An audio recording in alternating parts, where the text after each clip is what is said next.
Good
morning, everybody.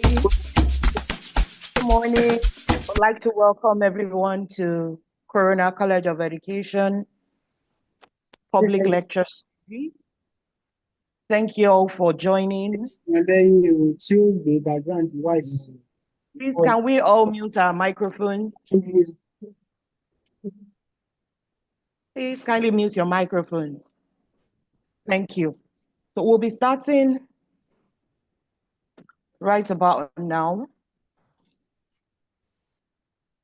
We're hoping we would have more people join us, but I guess they will join us during the course of the program. I'd like to welcome you all to the 9th edition of Corona College of Education Public Lecture. We'll start this event with the opening ceremony, and we'll be starting up with the national anthem and afterwards the Corona School anthem. We can sing along, we can turn on our cameras as we recite the national anthem and the Corona anthem.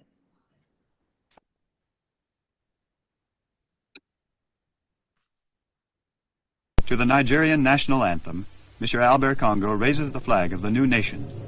Nigeria, we hail thee, our own dear native land. Though tribe and tongue may differ, in brotherhood we stand. Nigerians old and proud to serve our sovereign motherland. Our flag shall be a symbol that truth and justice reign. In peace or battle honored, and victory contest gain. Hide unto our children a banner without stain. O God of all creation, grant this our one request.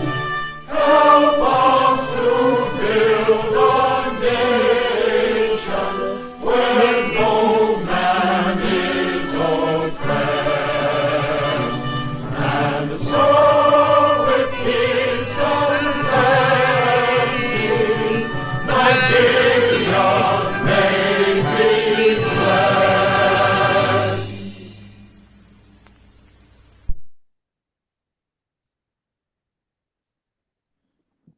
The Corona School Anthem.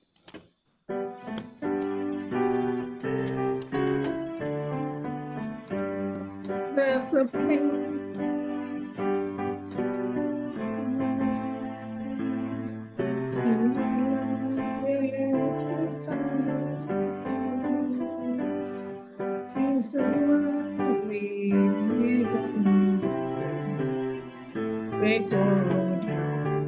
Your wings with the home. Arise, rise, rise and salute. Hail the ever high, sailing alma mater. Oh God, well done, may God.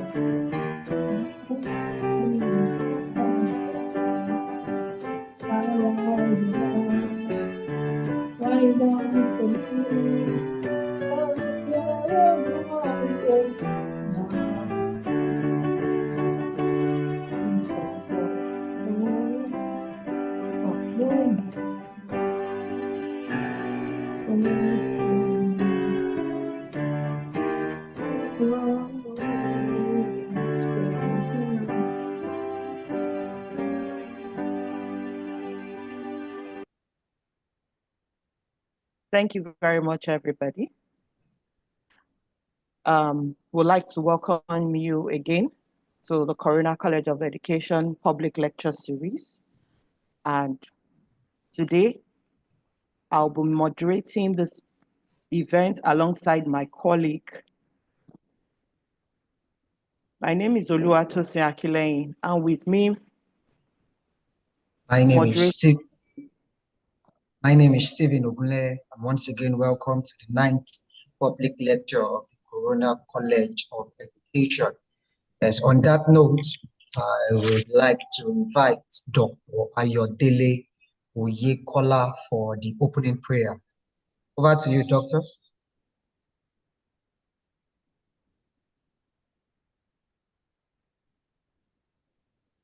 Let us pray. O Lord God of heaven and earth, Lord, we thank you for the gift of life granted unto every one of us to be alive to see this day. Father, we praise your name, even for the successes recorded in the previous part.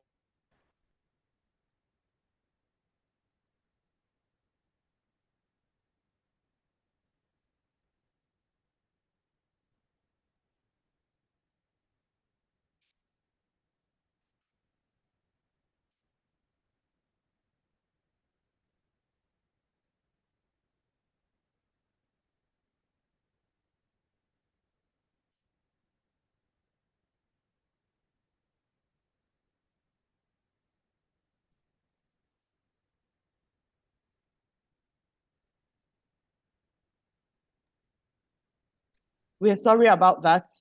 Those are some of the challenges of the internet and technology, the use of technology. We would like to continue with the program with the opening ceremony by introducing our very special guest of honor today, and the person of our guest speaker,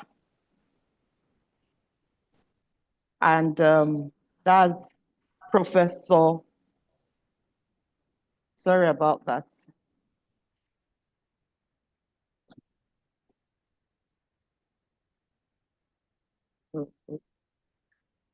Okay, that will be in the person of Professor Olatunde Salau, the Deputy Vice Chancellor, Emmanuel Olayonde University of Education, Oyo State. And also with us present is our amiable chairman of Corona Schools Trust Council, the CEO, Mrs. Adeyoyin Adeshino, who happens to be the chairman of this event. You're welcome once more. Would like to recognize the presence of our hosts for this event. That's the Provost of Corona Schools Trust, Provost of Corona College of Education, in the person of Dr. Olajumoke Mekinloa. Also present with us are our invited guests who have taken out time out of their busy schedule to join us. The CSED Council members and members Corona Schools Trust Council, we recognize your presence. The Vice Chancellor, Pan-African University, Lekki, and also the Vice Chancellor of Lagos, University of Lagos, Akoka Ayaba. As the program goes on, we would recognize our invited guests as they join. We'd like to move on to the next agenda of this event, which is the welcome address by our Provost, Dr. Olajumoke Mekinloa. Provost Ma. Thank you, Mrs. Akinleye. And good morning, everyone. I hope I can be heard very well. All right, thank you. So good morning, ladies and gentlemen. It's a delight to welcome you to this edition of the public lecture on behalf of the college management, staff and students of Corona College of Education, Lagos.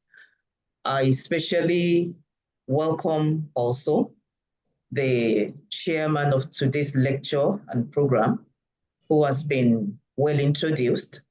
That's the Chief Executive Officer of the Corona Schools Trust Council, Mrs. Adeyoyin Adeshina. She doubles as my own boss. So you're welcome, ma'am. An introduction has also been given of the guest lecturer, Professor Olatunde Salau, who is the Deputy Vice Chancellor of Emmanuel Alayande University. I think it's not a university of education, it is a university in Oyo town, Oyo state. Eminent colleagues who are present here, I could see in the chat box a few persons from far and yonder. There's someone from Sokoto here, and others from the north, the south, the east, and colleagues from institutions within Lagos. You are all warmly recognized and welcome to this edition of the College Public Lecture Series. The college has had quite a number of public lectures and other academic lectures as well between 2021 to date, spanning topics such as entrepreneurship, security issues, and other topics about mental, emotional wellness, topics that are relevant to society and to education in particular. And each edition has always proved impactful, enlightening, and thought-provoking. So we are sure and we look forward to today's edition as well. It will be no different, and it will as well be engaging for all participants. The topic for today, as we all must have seen on the flyers, is digital transformation across Nigeria's educational landscape. Promises to be an interesting one. No doubt it's a relevant one as we all try to navigate the post-COVID times. One of the gains of COVID-19, no doubt, is that it's galvanized everybody into thinking of alternative ways to deliver education beyond the brick and mortar classrooms. How can we get learners to continue learning across all the divides, across distance, across space, across whatever kinds of gaps and distances that we have? So, you know, that's one of the gains we got from COVID-19.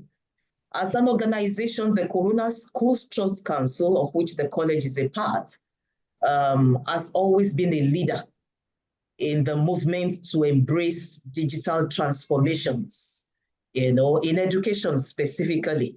I mean, this is an organization that has withstood the test of time. We will be clocking 70 years by next year.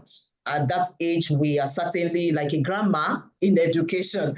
And so we have been able to build our strength, in the area of technology and how to deploy it in teaching and learning specifically. The Corona College of Education is not an exception.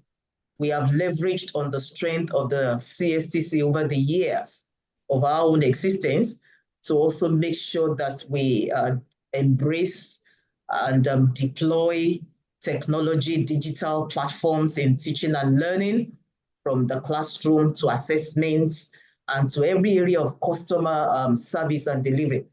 I dare say that CSED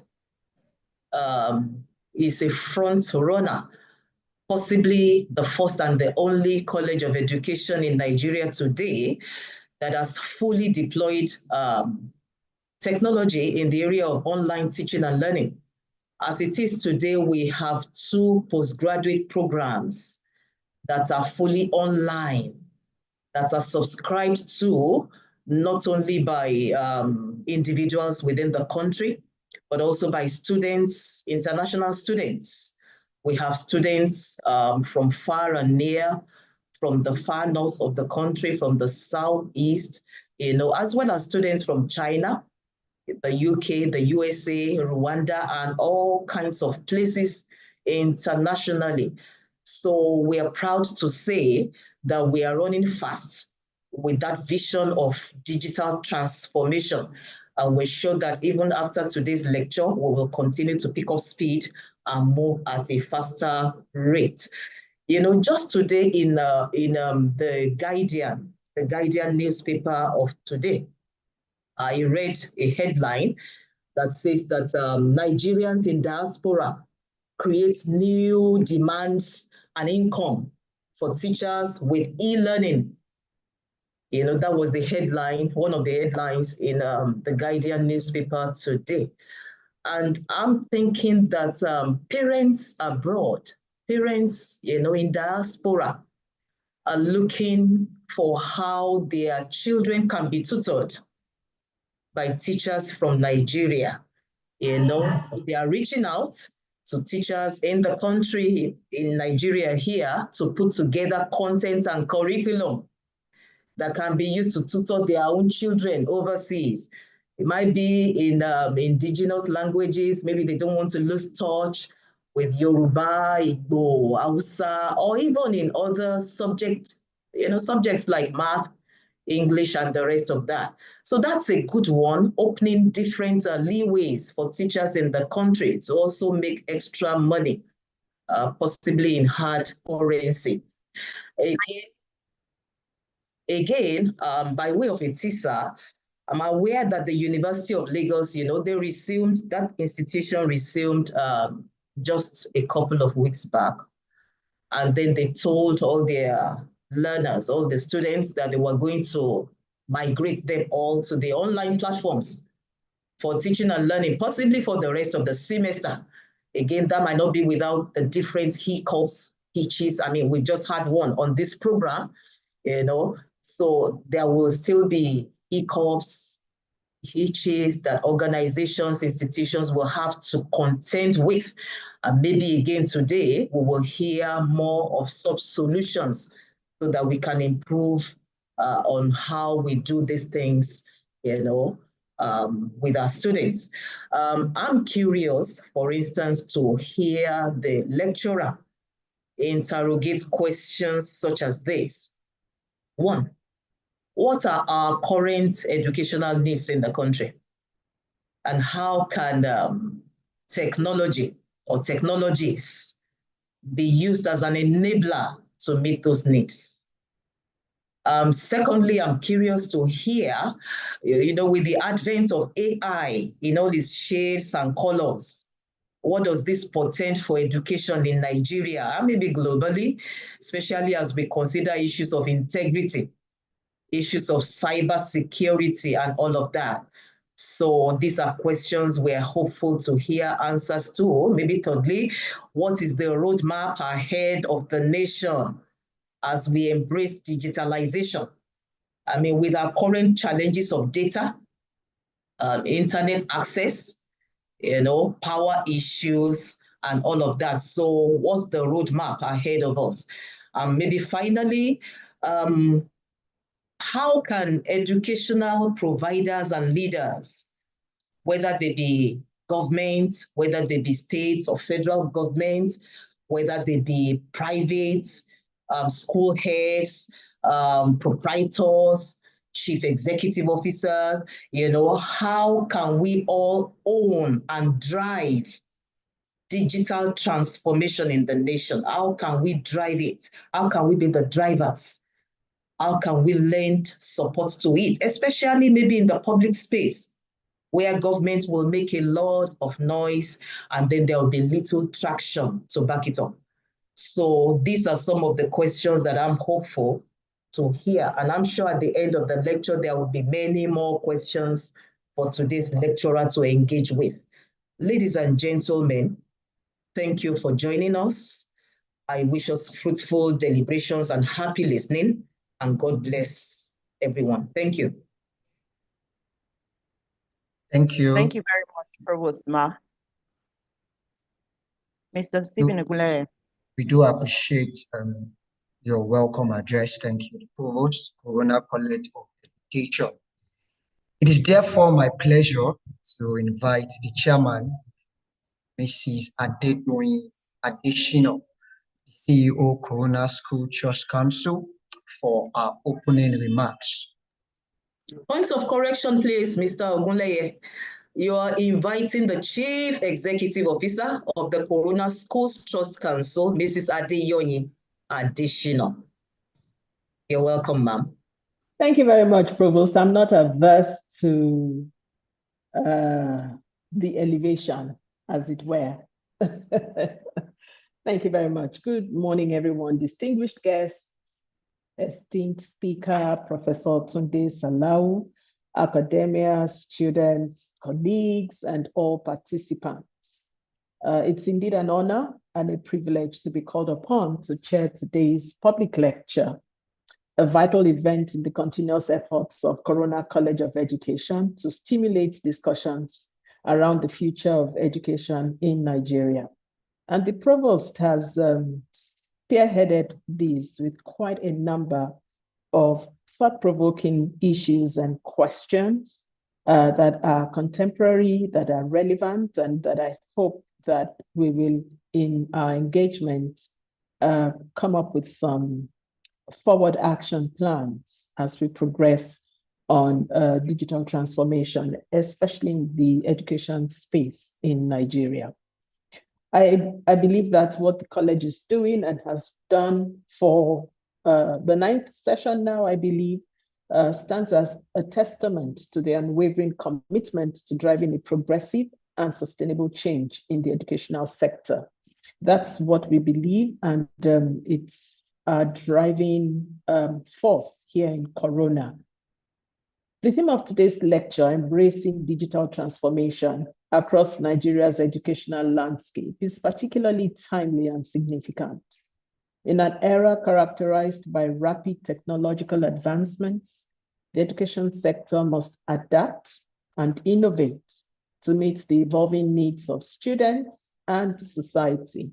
More so with the description of the millennials, the Gen Zs, the Generation Alpha, and all of these young and upcoming generation as digital natives.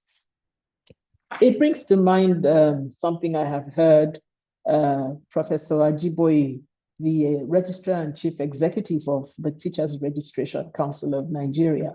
I've heard him say this a couple of times, in addressing fresh entrants into the education sector, that it's often said that technology will replace quite a number of careers and occupations. And in his words, he says, technology cannot replace teachers, but teachers who cannot use technology will be replaced by tech-savvy teachers. And I guess that makes our discussion today more poignant. Rapid technological advancements definitely have transformed various industries, and the education sector cannot afford to lag. Digital transformation offers immense potential to enhance learning outcomes, foster greater collaboration, bridge the digital divide, and ensure that Nigeria's education system remains competitive on a global stage. We are happy that we have the testimony of students in our college from other parts of the world. And I'm sure one of the things that would be done very easily would be to compare the value of what they are getting with what is available where they are. But suffice to say that we're able to provide education for them on an online platform. That makes it all the more noteworthy and credit-worthy of the Corona College of Education. By incorporating technology into our classrooms, we can provide our students with the skills and knowledge that they need to thrive in the 21st century. It amounts to a systemic shift in the way that we approach education. I'll go as far as to say not just a systemic shift, but even a disruption in the way, in the education that we provide. I have a slide that shows just a one slide that shows, and talks about the kind of disruption that we expect from digital transformation. It shows digitization as conversion to digital format, digitalization, the use of digital technologies, and this is rife in the industry now, in many industries, even in the education industries. But I believe that what we are talking about would be more of disruptive change, a transformation. And so when we talk about digital transformation, we are looking to see disruptive change.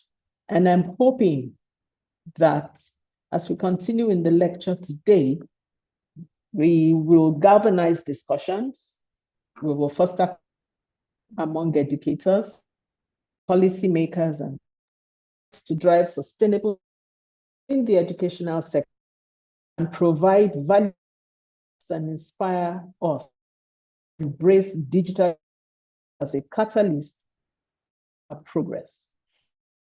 Really excited to hear speaker, Professor Tunde's experience in technology will surely provide valuable insights into how we can adopt digital solutions to bridge gaps, to provide solutions, to provide better educational outcomes, improve educational outcomes across the nation. As we embark on this intellectual journey together, let's all keep an open mind. Let us explore the possibilities of digital transformation and its impact on Nigeria's educational landscape, and think how each of us can play a role in ensuring that the future of education is inclusive, competitive, and ladies and gentlemen, my great honor to as I wish us all productive. Thank you very much. Thank you very much, CEO ma'am. It's an honor to have you with us share this event. We would like to also recognize, before we go on, we'd like to recognize the presence of Dr. Isaac Miller, Acting Provost, Federal College of Education, Akoka. Also present with us is Dr. Rahim Sikiru Burakinyo, Head, Department of Biology and Integrated Science, Emmanuel Olayode, University of Education, Oyo State. So would like to go on with the citation of our guest lecturer.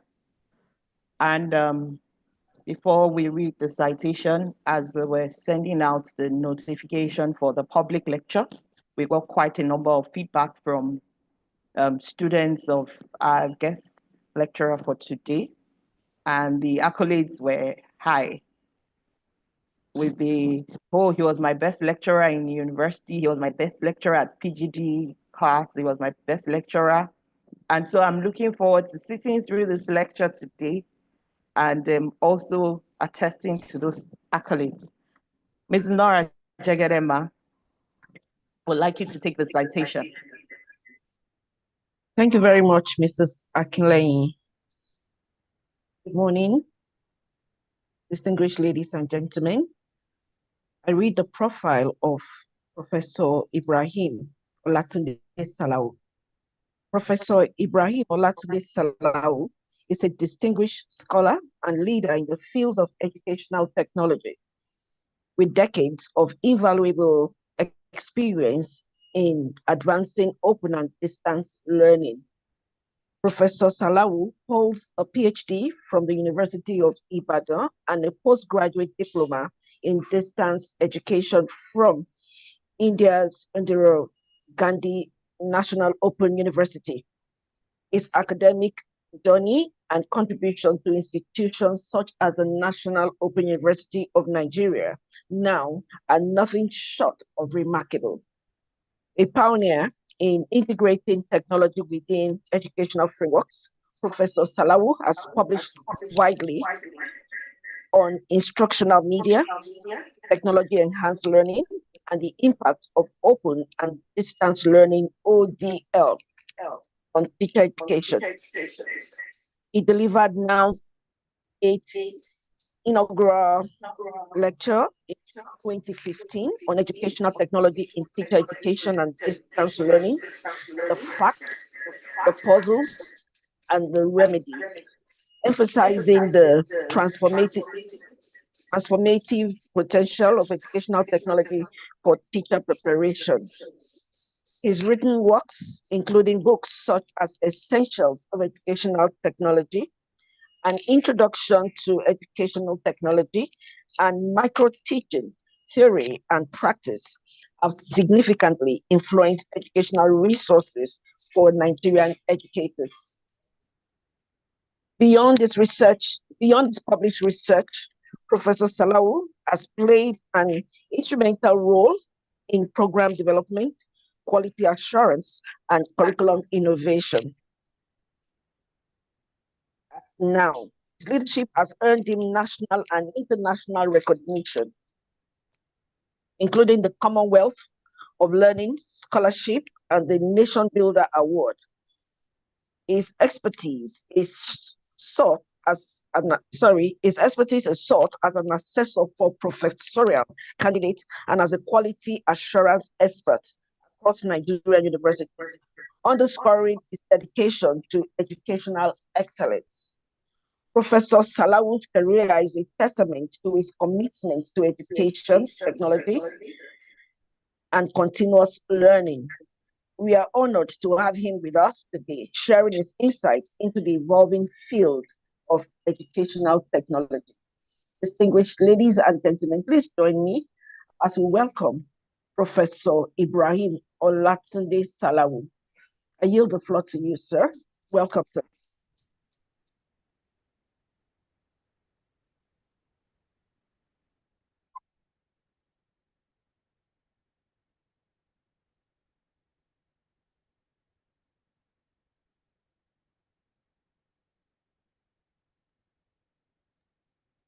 You're muted, Prof.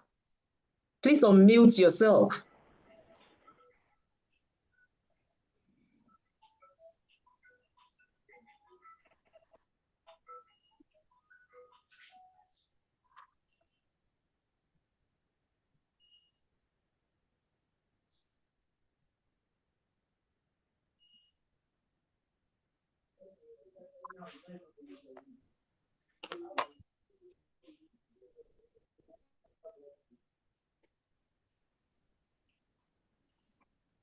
Okay, apologies, everyone. Those are one of the challenges that we face with technology. our guest speaker will join us back. I guess the network must have gone off on his side. While we wait for him to join the meeting, I'd like to recognize the presence of Miriam Ibrahim El Yakub, all the way from Saudatu Rimi College of Education, Kano. Also with us is Dr. Abiodun Ezekiel Adeshino from Emmanuel Olayande University of Education, Oyo, Nigeria. Would also like to remind us that Corona College of Education is 10 years this year, and we celebrated our 10th anniversary alongside our convocation. Also, the household that has produced this great institution, the Corona Schools Trust Council, will be clocking 70 next year, and celebrations have started in few years. You can join us, see our events or planned out for the year on our social media channel. And for those of us that joined this program from the beginning, we can access recorded version on our YouTube channel. All you just have to do is click on Corona College of Education on YouTube to get access to the recordings of this public lecture and of the different various public lecture series we've had before now. Dr. Sir, are you back? Oh, Prof. Sir, are you back?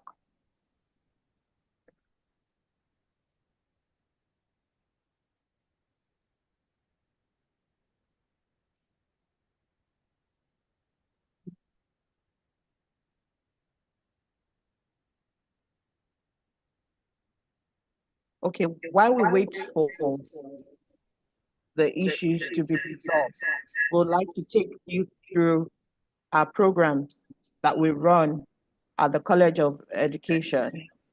We run the NCE program, that's the Nigerian Certificate in Education program. And we also run the PDE, that's the Professional Diploma in Education program, which we have the online option and the on-site option. We have the Professional Diploma in Early Childhood Care, and that program is run online as well. And we have the Professional Diploma in Education Leadership and Management, which runs online as well. Due to the present hiking well and all that, we know probably transporting or moving around will be a challenge. So our programs are all online, and we can access those programs and register for the program. So don't hesitate to visit our websites, our social media pages, and get full details of the different programs we offer. We also, as the provost mentioned earlier, we have students on our program from all over the world, from the US, UK, Canada, and quite a number of African countries, as well as all over Lagos and Nigeria at large. So please do well to visit our social media page and get information on the programs we run.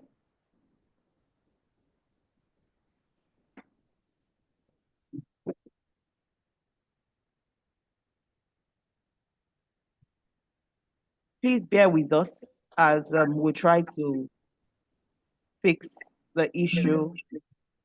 I think sorry, Mrs. Akinleye, Professor Salau is already on the call. Yes, he's on the call. So do you need to unmute him because he's still muted, but his video is enabled? Okay, so Mr. Olonipe, please, can you unmute? We can. Okay, please unmute him.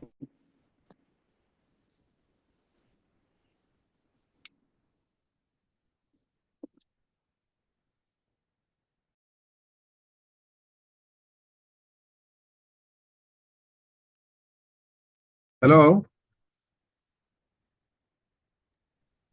Hello, sir. Okay, fantastic. You're back. Welcome back, sir.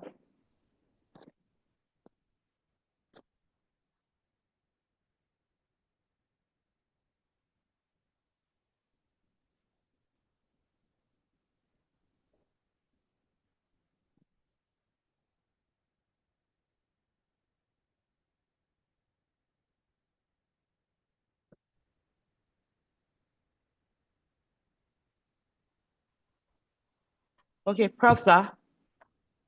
You have the floor, sir. Yes. Oh, thank you.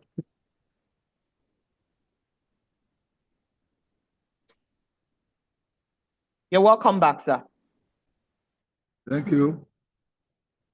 Give me a second.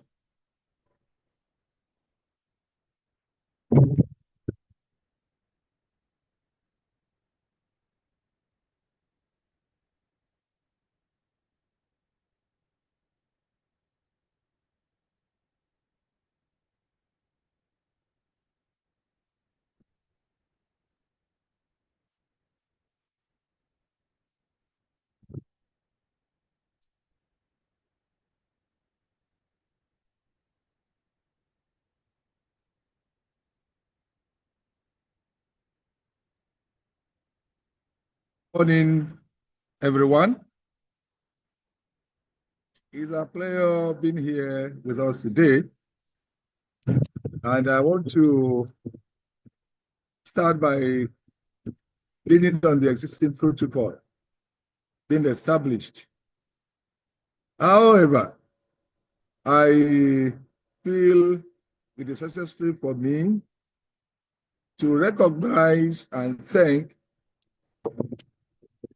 2 or 3 individuals for the opportunity given to me by being the guest lecturer for today, talking about an interesting theme, let's say topic, embracing digital transformation across Nigeria's educational landscape. I want to thank whoever must have suggested my name to the organizers, to the management of the college. And by extension, I also want to thank management for accepting my nomination and for granting me the opportunity to present the 9th public lecture of the famous and esteemed Corona College of Education, Lagos, Nigeria. I want to thank the organizers, the LOCs too, for the efforts in contacting me almost once in a week since the first call inviting me to be the guest lecturer came in some 3 months ago. So I thank everybody for the efforts.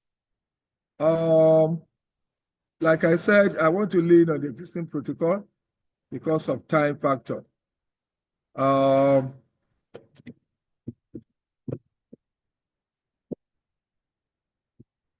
As part of my preamble, in the last 10 years, there have been conscious attempts by every nation to integrate digital tools into the educational system, and Nigeria is no exception. We've just passed through a nasty experience of COVID-19. No nation was exempted, either developed, undeveloped, or whatever term you want to use. The devastating effect of COVID-19 has taught us a great lesson. Schools were closed down. Pupils didn't go to school. Industries were closed down. But to us in education, we found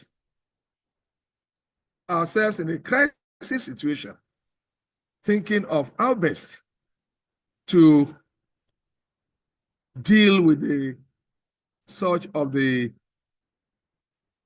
COVID-19. However, if we take a brief historical trips of educational technology and relating it to the topic at hand, it will not be out of place for us to note that transformation is not just starting now. It is an age-long concept and educational system, and indeed educational technology, both in terms of technology in and technology of, have actually witnessed a long history of transformation. I want to recall that right from the Stone Age era, when technology was in its crudest form. I hope you are hearing me. Hello? Yes, sir, we can hear you. Yes, sir. Yes, sir. Thank you. Thank you. I made reference to the Stone Age era, when technology was in its crudest form. Stones, pebbles, sticks, and technological tools that you never can touch on were used to depict concepts. And I want to make reference to one or two reminiscences. You will recall that era when our parents engaged, our parents, especially those in the villages, engaged in daily contributions. My mother was a partaker of that kind of experience. And I did remember what transpired that time.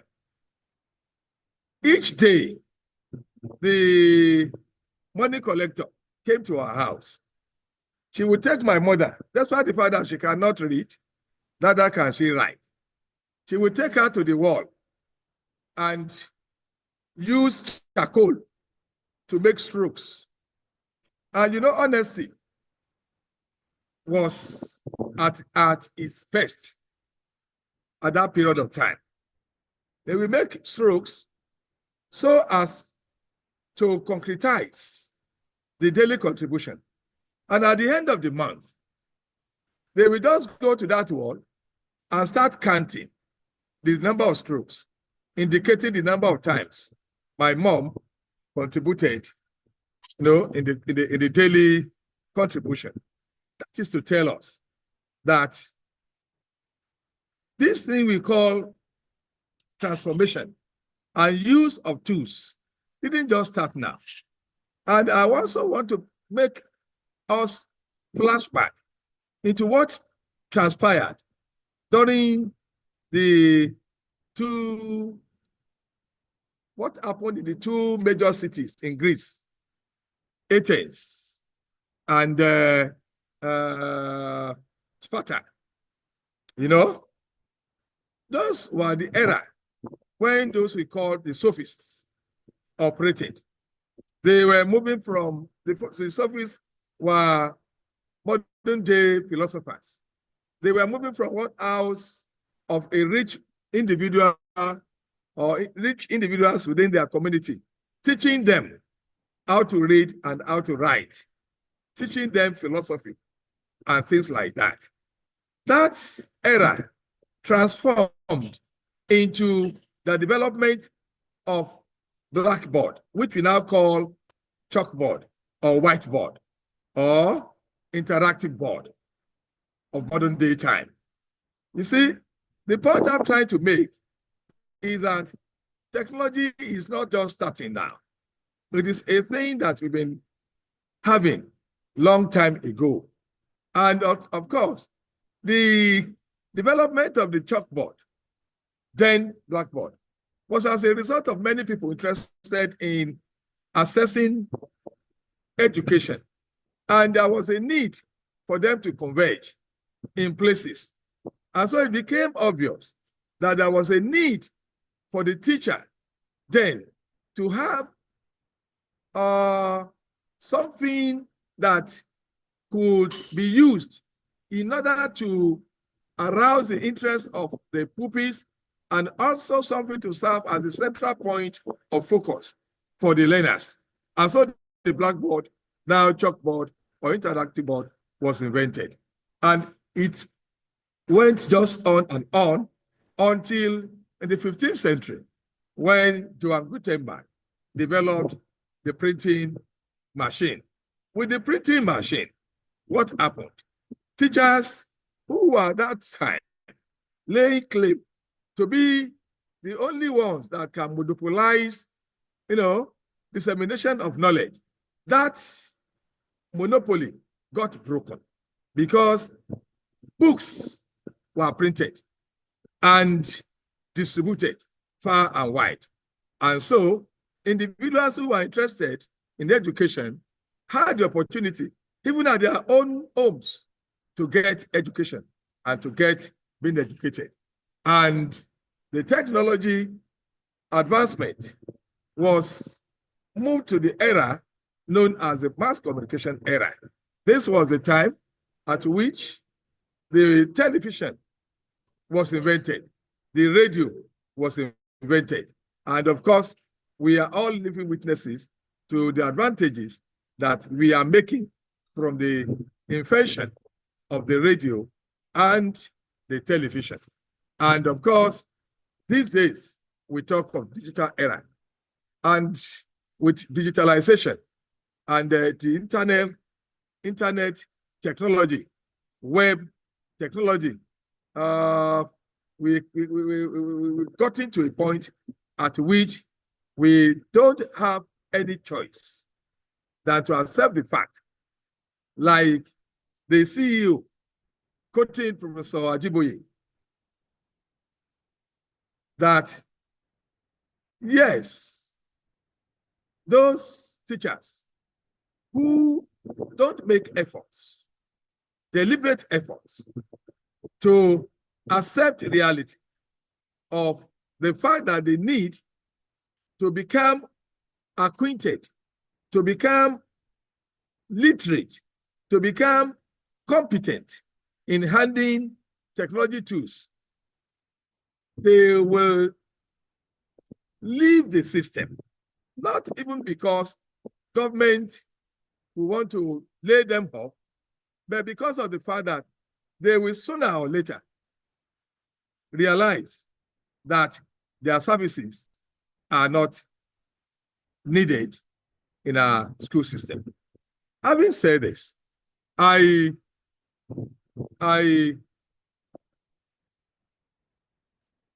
want to believe that digital transformation has come to stay.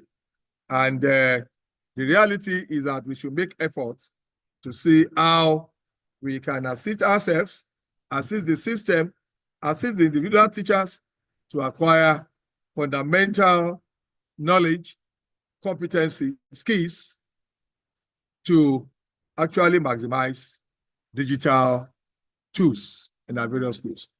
There are some things, there are some terms that I want to clarify. Digital transformation, you want to ask what it is. Digital transformation is the integration of digital technology into all areas of education, fundamentally changing how educational institutions operate and deliver value. When we say all areas of education, we should not look at it from the narrow perspective of thinking that what we do in the classroom summarizes everything that we do in the school system. In the school system, we manage. In the school system, we teach. In the school system, we enter into deliberate infusion of discipline into our pupils. In the school system, we engage ourselves in those things that will make our pupils not only relevant to the 21st century, but those things that they need to acquire in terms of knowledge, in terms of skills, that will make them to compete favorably with their counterparts anywhere in the world. The next question you want to ask is, why digital transformation? Digital transformation has its values. There are so many inherent advantages that will compel any system to thinking of embarking on digitalization. One, through digital transformation, learning experiences are provided.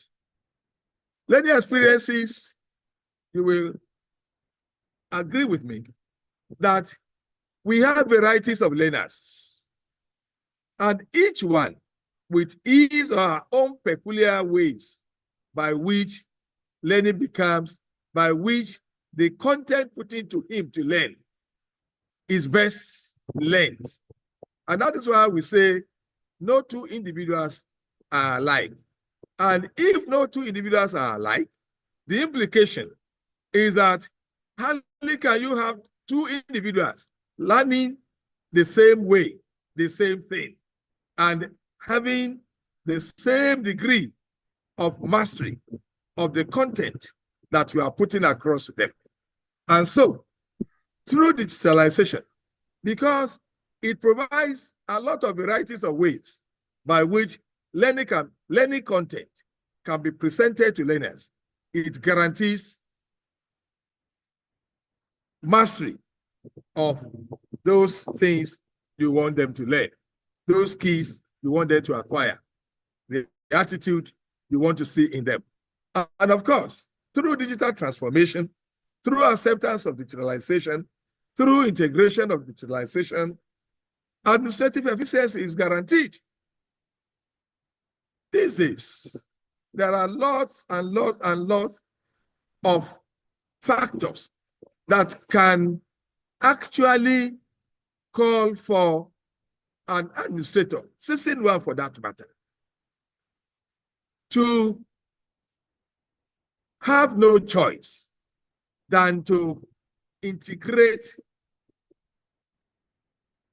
technology into administrative business. Data are needed, strategies are needed, decisions are expected to be made. Individuals are outside there waiting for the results of the students. Parents are there, ministry officials are there, government is there, the school proprietors are there, the learners themselves are there. And so it is now much more expected of an administrator to see himself or herself as having to be up and doing in terms of what information he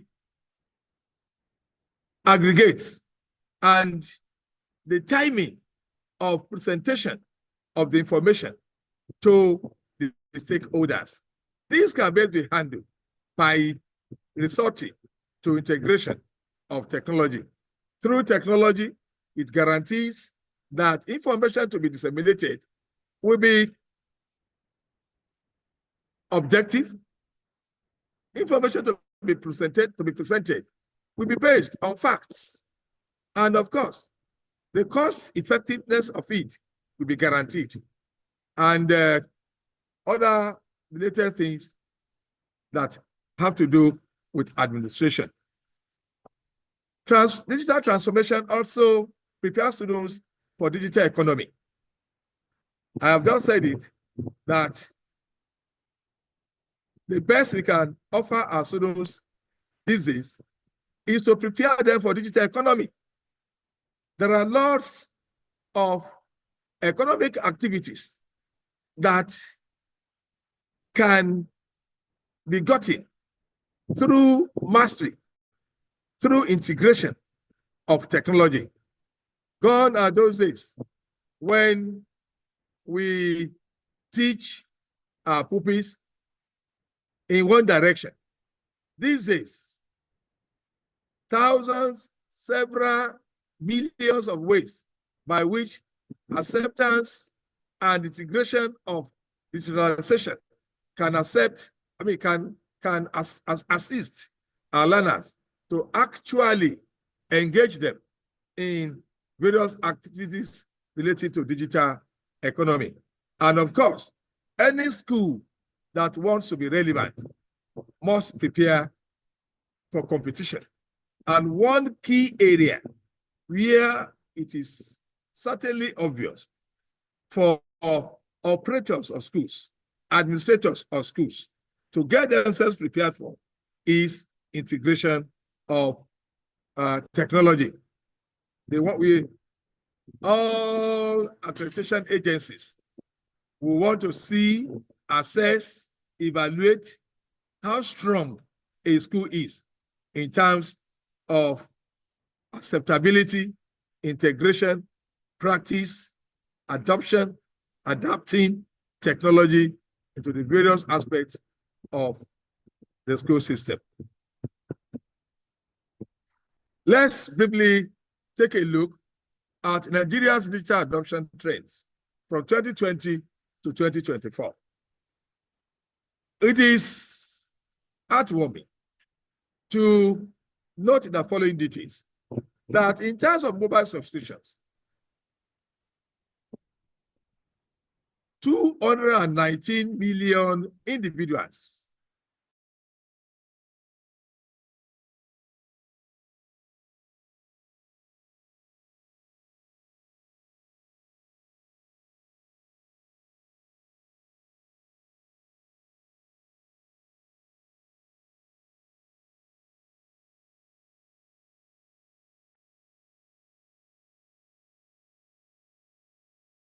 from 2020 to 2024.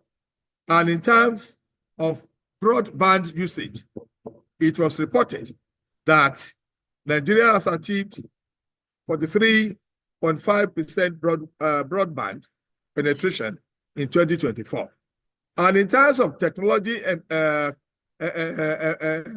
terms of embracing technology, Nigerian institutions are increasingly adopting digital technologies. But there is a gap.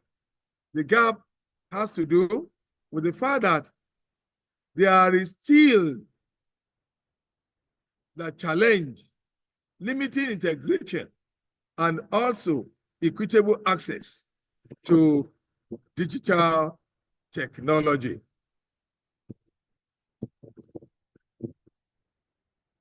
Embracing digital transformation.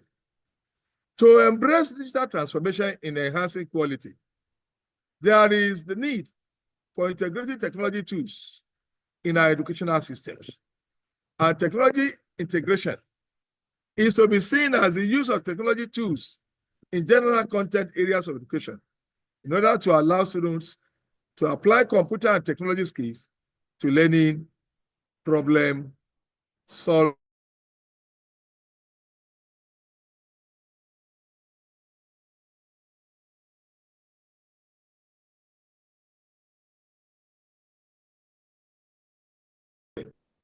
There are several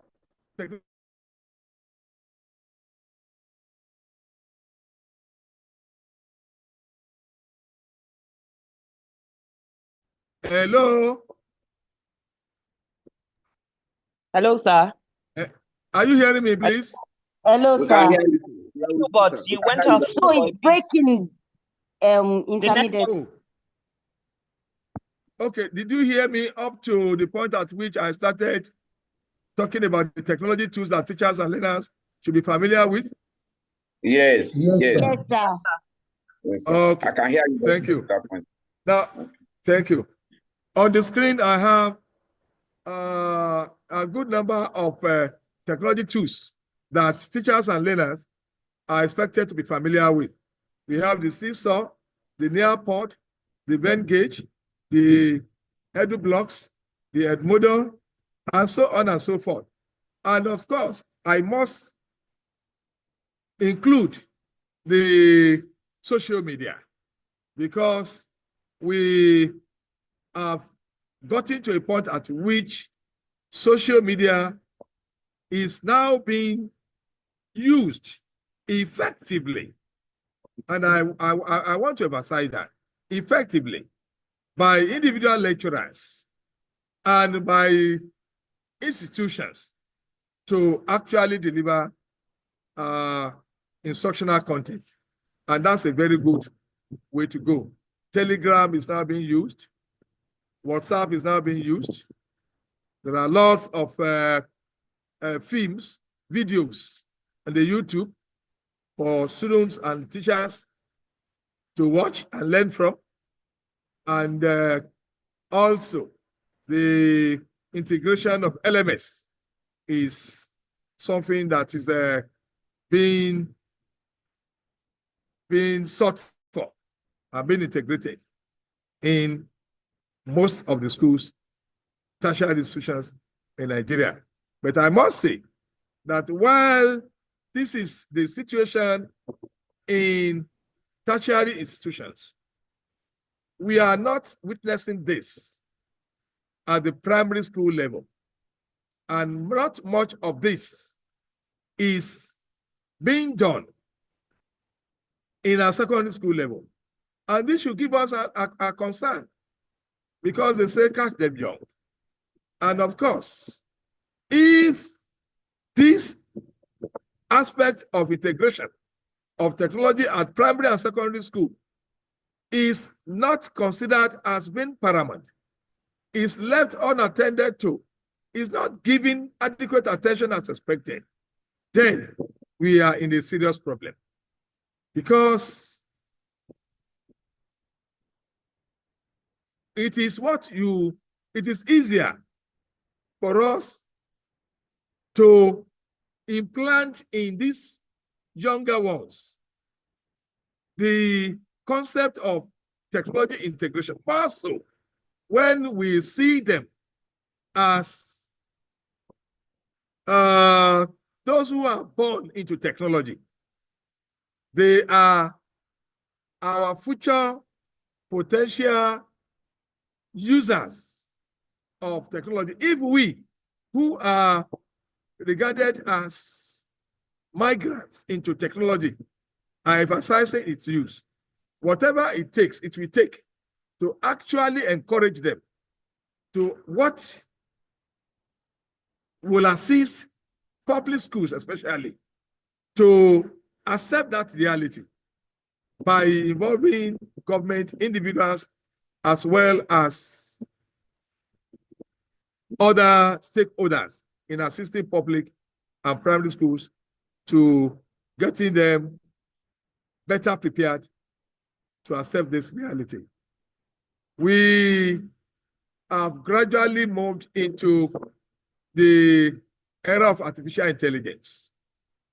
This is the latest technology with the potential to transform education. We cannot run away from this. Artificial intelligence can bridge educational gaps. It can improve efficiency, and it can foster inclusivity in Nigeria's educational institutions. It can drive forward the digital transformation across the nation's learning landscape.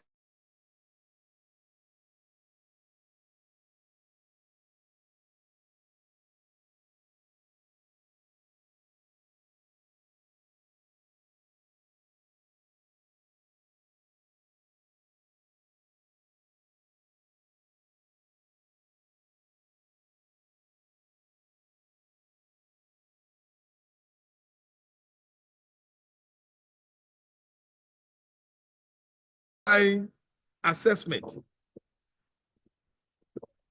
And the use of Turnitin and Gradescope, these are good examples of ways by which assessment and grading and assessment are being integrated.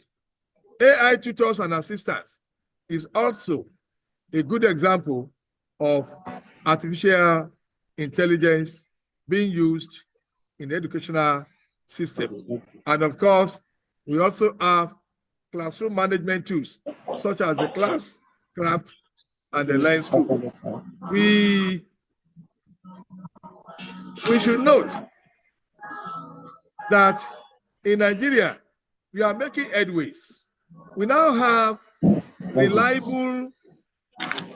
Hello, are you hearing me, please? Yes, sir, we can hear you, sir. Yes, sir, we can hear you. Yes, we can. Thank you.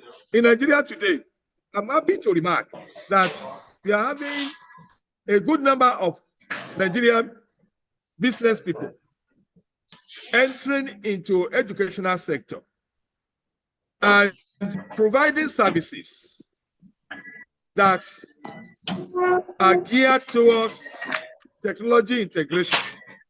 We now have our local indigenous businessmen moving about, selling their products that can actually lead to integration of LMS.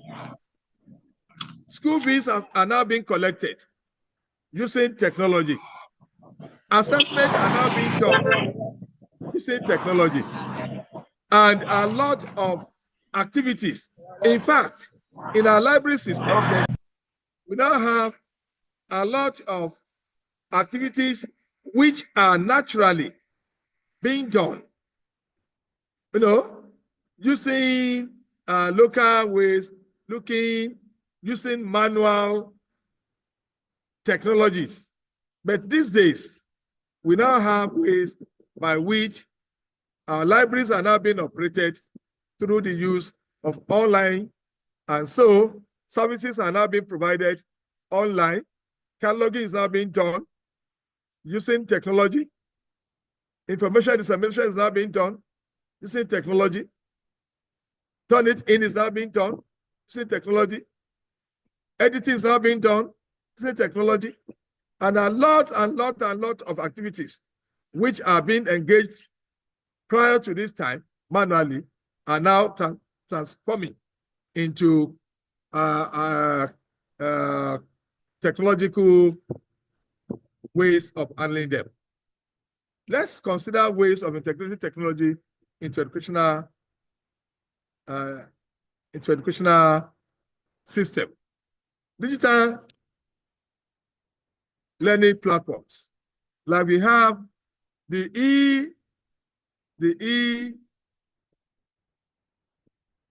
e-learning platforms in terms of learning management systems, LMS, virtual classrooms, and blended learning. This has to do with combination of online and face-to-face education. I must say this, that this is where we are, and this is where we are going. We are now presenting learning from these two major modes of instructional delivery, virtual and blended learning. Like I said, this is a combination of online and face-to-face education. The provost of Corona College has just informed us that there are some online courses being made available to subscribers, not only within Nigeria, but globally. People are subscribing to it. But as it is done that way, in a situation whereby we also have the opportunity of providing face-to-face, the two can be combined to enhance, much more effective instructional delivery. There are certain things that we want to ascribe to online learning. So they say online learning in some ways is efficient in terms of having the feelings of students,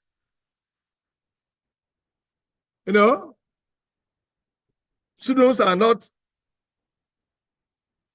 having the opportunity of having the direct face-to-face contact with their teachers. But there are ways by which this one too is being tackled, because we now talk of interactive virtual classrooms. Interactive virtual classrooms allow students to ask questions, allows them to see the teacher, allows them to participate in forum, they chat, they exchange ideas, they exchange information, and it gives a kind of direct and purposeful experience. But it is quite possible, like I said, to have the instructional content being delivered through online and also through face-to-face being combined. We now have digital assessment tools like online exams, quizzes, automated grading. These can be built into LMS. The LMS package can be done in a way as to provide for online exams, quizzes, and automated grading system. This can be done. And if you are talking of transformation, this is the stage, the level at which we are now.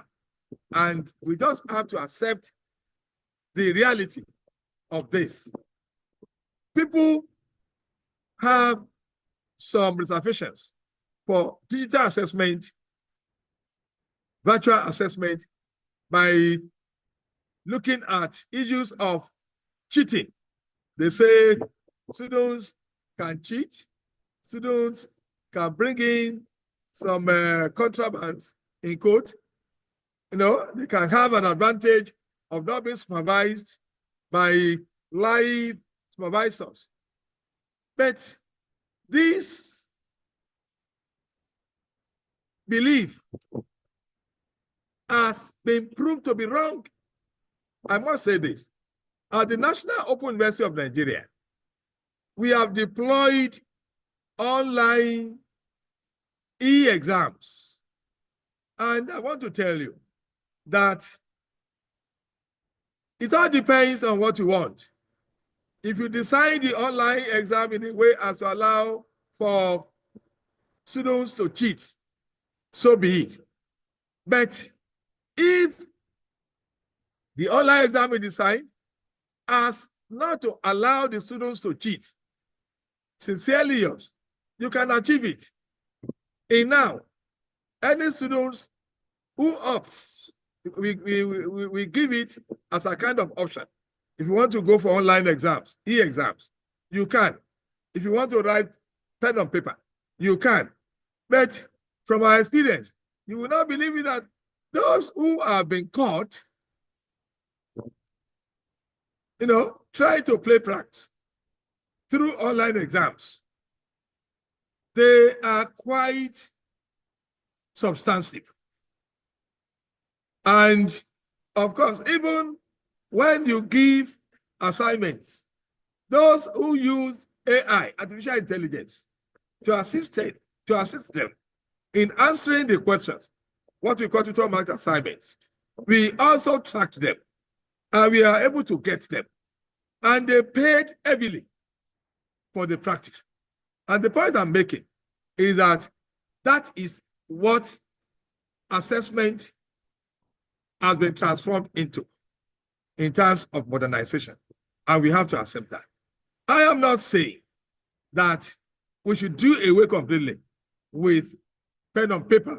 Of course, there are reasons why pen on paper should still be considered as a very strong way of assessing our students in terms of, giving them the opportunity to express themselves, giving them the opportunity to organize themselves, to organize their thoughts, to put their thoughts on paper and things like that.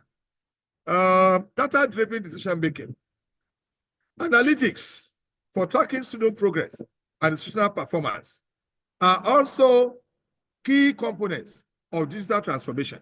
These days, we talk of information analytics. We need information. We need data to assist us take informed decisions. Our integration of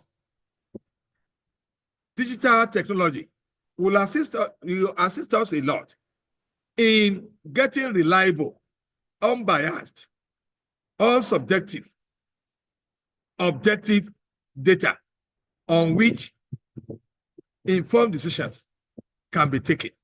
And of course, in the aspect of administration, efficient systems for record management, communication, and collaboration can also be guaranteed and is recognized as one major key element of digital transformation. What are the benefits for Nigeria's educational landscape? The adoption of digital education has some inherent benefits. And this is not only for the students, it asks for educators and it asks for institutions too. Let me mention one or two of these benefits. For the students, it encourages personalized learning experiences.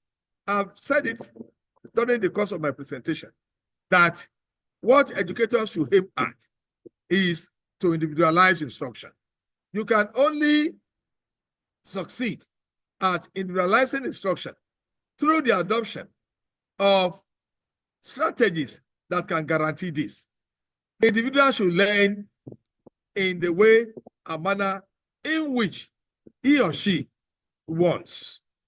No two individuals are alike. Even twins, they differ in some respects. And so, if we integrate technology, those who want to learn through the use of text can do that. Those who want to learn through the use of synchronous integration of technology can do it. Those who want to learn through the introduction of asynchronous technology can do it. Those who want to learn through the use of combination of both can equally do it. And so, integration of technology would guarantee personalized learning experiences. And of course, when individuals learn on their own, they are given the opportunity to react to the learning content in a way by which they send in their areas of their problematic areas where they consider as difficult, which of course may differ from one person to another. And of course, it also increased access to diverse resources because technology tools guarantees possibility of making use of multimedia.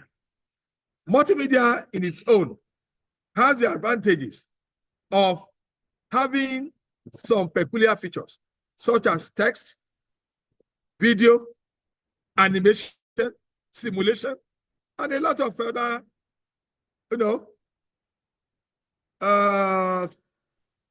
attributes, which of course will enable students to access the content through various and diverse resources. And of course, integration of technology will also guarantee the development of the 21st century skills in the learners. And what are these skills? Critical thinking, collaboration, and digital literacy. To the educators, integration of technology will guarantee efficient teaching methods. I want to add that it will not only guarantee efficient teaching methods, it will equally guarantee effective teaching. A teacher can be efficient, and his teaching may not produce the desired outcomes. In other words, in terms of effectiveness, an efficient teacher may not succeed at guaranteeing effective outcome. And what we want in education is an educational system that will not only guarantee efficiency, but also effectiveness. And in addition to this, more resources and tools for instructional design and implementation are made available to the teachers or educators. For institutions, if you consider the cost-benefit analysis of integrating technology, it will assist the institution a lot. I must say that to integrate technology involves a lot of money. It involves a lot of financial involvement. Is it in terms of getting the gadgets available? Is it in terms of preparing a enabling environment? Is it in terms of training teachers? Is it in terms of acquiring the softwares? Is it in terms of employing savvy personnel that will handle it? In all this, it costs a lot.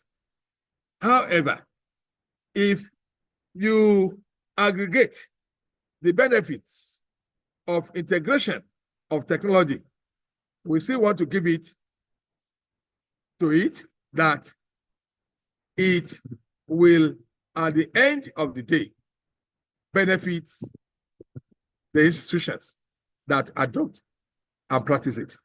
And of course, it also improves communication and transparency in the way we deal with issues relating to management of the schools.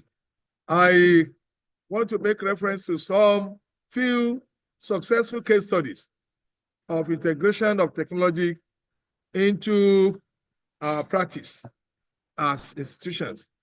As of 2024, Nigeria has over 500 tertiary institutions across various categories.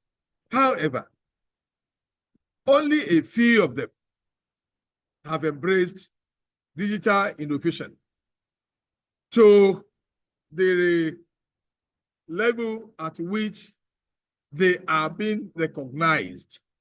I don't want my audience to misinterpret what I am saying here. I am not saying that tertiary institutions are not making efforts. We have a good number of tertiary institutions. And when I say tertiary institutions, I am not limiting myself to institutions, universities.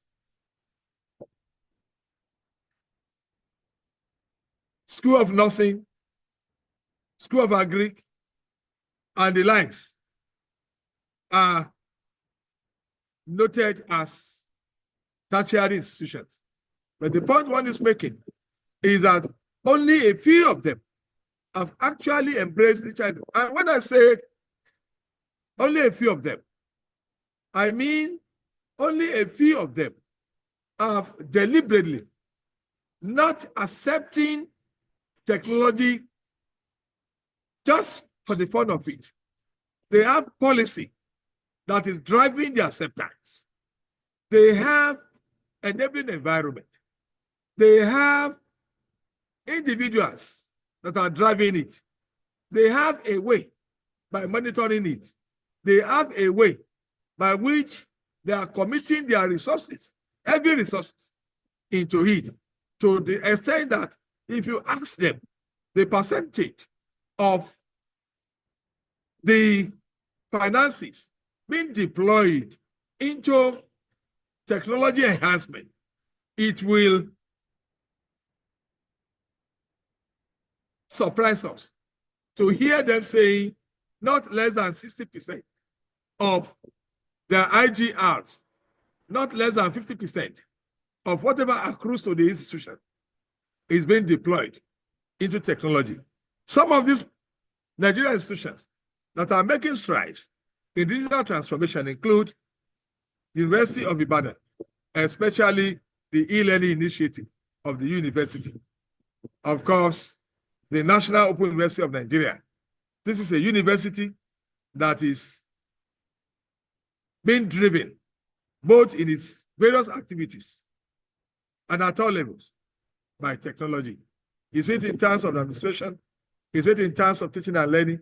Is it in terms of examinations? Is it in terms of talk of any aspect?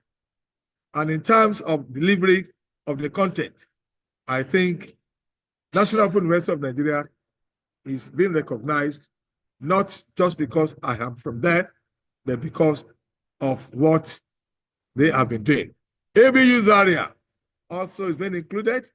The University of Lagos is being included, and private schools that have adopted EdTech solutions include the Covenant University, which of course has been recognized internationally as one of the leading universities, if not in the world, at least in Africa. And of course, our institution, Corona College of Education, among others. Current state of digital adoption in Nigeria. Overview. I want to look at this by giving a summary of what the status of adoption of digital technology is in Nigeria. One, limited digital infrastructure is in the rural areas. And what am I saying? Whereas in urban schools, even where the adoption or adaptation of digital technologies is still not being significant, it is noteworthy that in our rural areas, not much attention is being given to presence of digital infrastructure. And of course, like I said earlier at the introductory stage, that there is increasing access to mobile internet. There is gradual implementation of digital tools in urban centers. And like I said, it is slower in rural areas.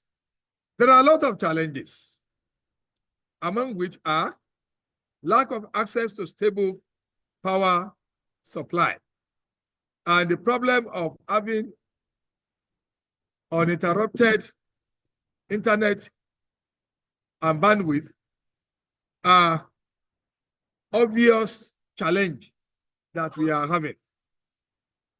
Insufficient digital literacy among teachers and students. This is a critical problem. Even where you have institutional proprietors, governments, stakeholders making efforts to inject a bit of digital technology, you notice that teachers, lecturers are not eager to accept the reality. But this is not something that should not be expected. Our knowledge of innovation, our knowledge of change theory informs us that we should not expect that a good percentage of teachers as well as students will accept the reality. There are some who will not want to accept it at all. There are some who will accept it in principle, but will not want to practice it. There are some who will accept it in principle and be slow at catching up. And there are some who will be eager and be committed, in fact, to the extent of spending their little meager to procure computers and the accessories to making use of the digital technologies. Students on their own can be easily assisted to, be part of the vanguard to accepting the reality of digital technology. They are not digital migrants. They are born into it, and assisting them, like I'm going to talk about it later, will assist us a lot in solving the challenge. There is a digital divide, like I said earlier. It needs to be re-emphasized that there is a digital divide as you have it between the developed and the developing countries. You also have, or we can talk of digital divide between the urban and the rural setting. And of course, there is low investment in educational technology. All these are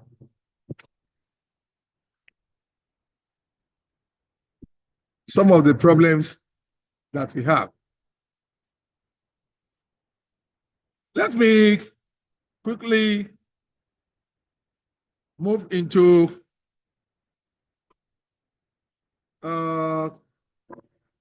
some of the future predictions, the future of digital transformation in Nigeria. I want to predict that there's going to be increased hybrid and online education in Nigeria. This is not just a statement that is just coming from somebody who is daydreaming. Rather, we don't have a choice. And if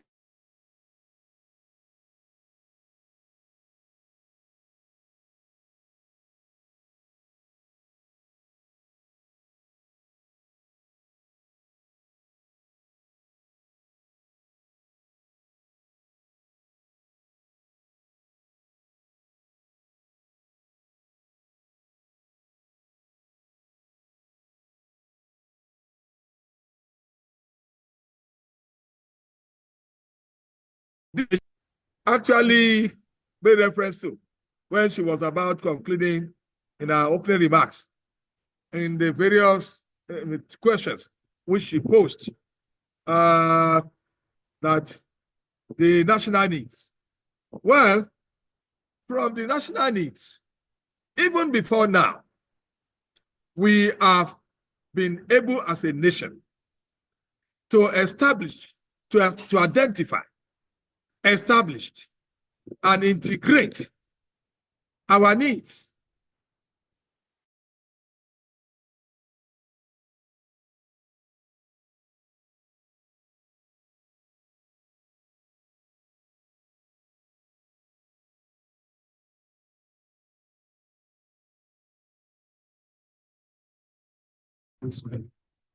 Hello, please, I hope you are hearing me. You went off for a bit, sir. Sorry, I am back. You're quiet for a bit, sir. Yeah, welcome, sir. We can hear you, sir. Thank you. I'm sorry. I'm back.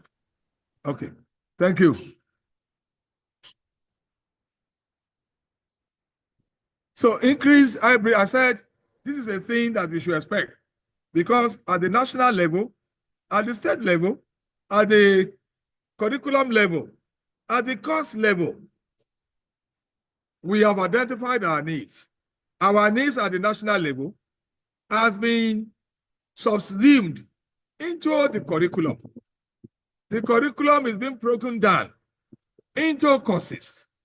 Courses are being broken down into topics, and topics are now being managed at the classroom level. And so the reality on ground is that dealing with these various and varied topics calls for integration of technology, more widespread use of AI in AI learning tools.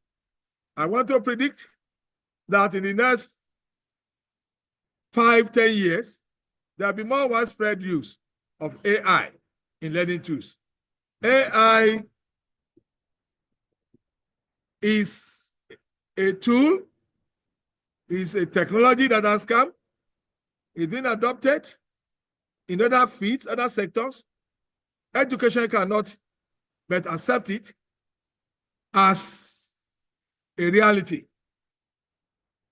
Even if we are still battling with how to produce our own robots, we have no choice than to buy into it and make use of the available AI tools. In educational technology, we recognize this as we say instructional design by design and instructional design by technology. Instructional tools by utilization. If you don't accept it as a reality, we'll just be deceiving ourselves. And there's going to be greater focus on cybersecurity in educational systems. We need to protect our data. We need to generate data.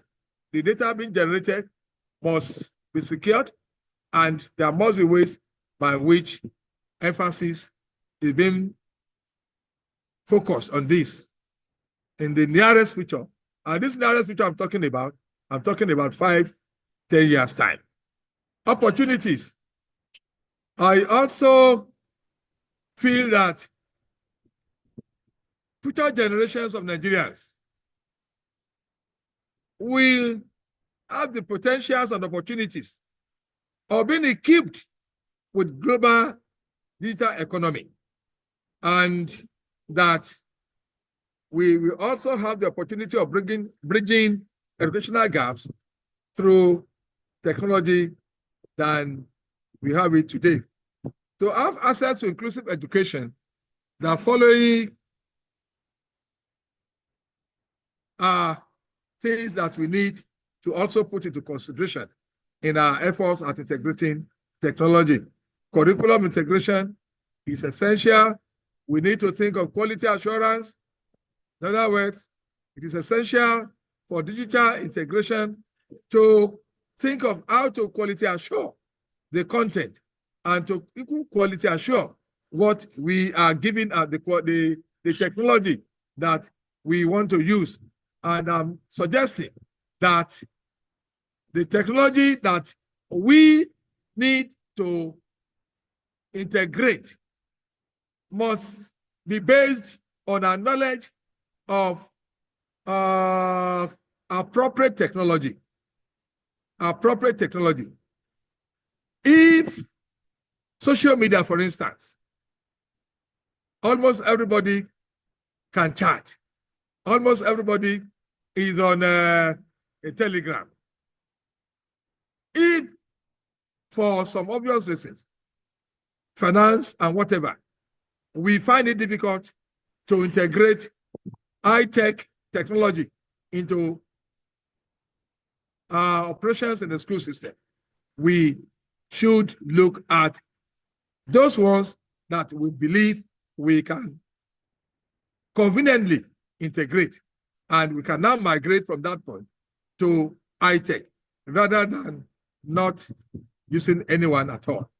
Now, there's a need for relevance of the technology we want to adopt to societal needs.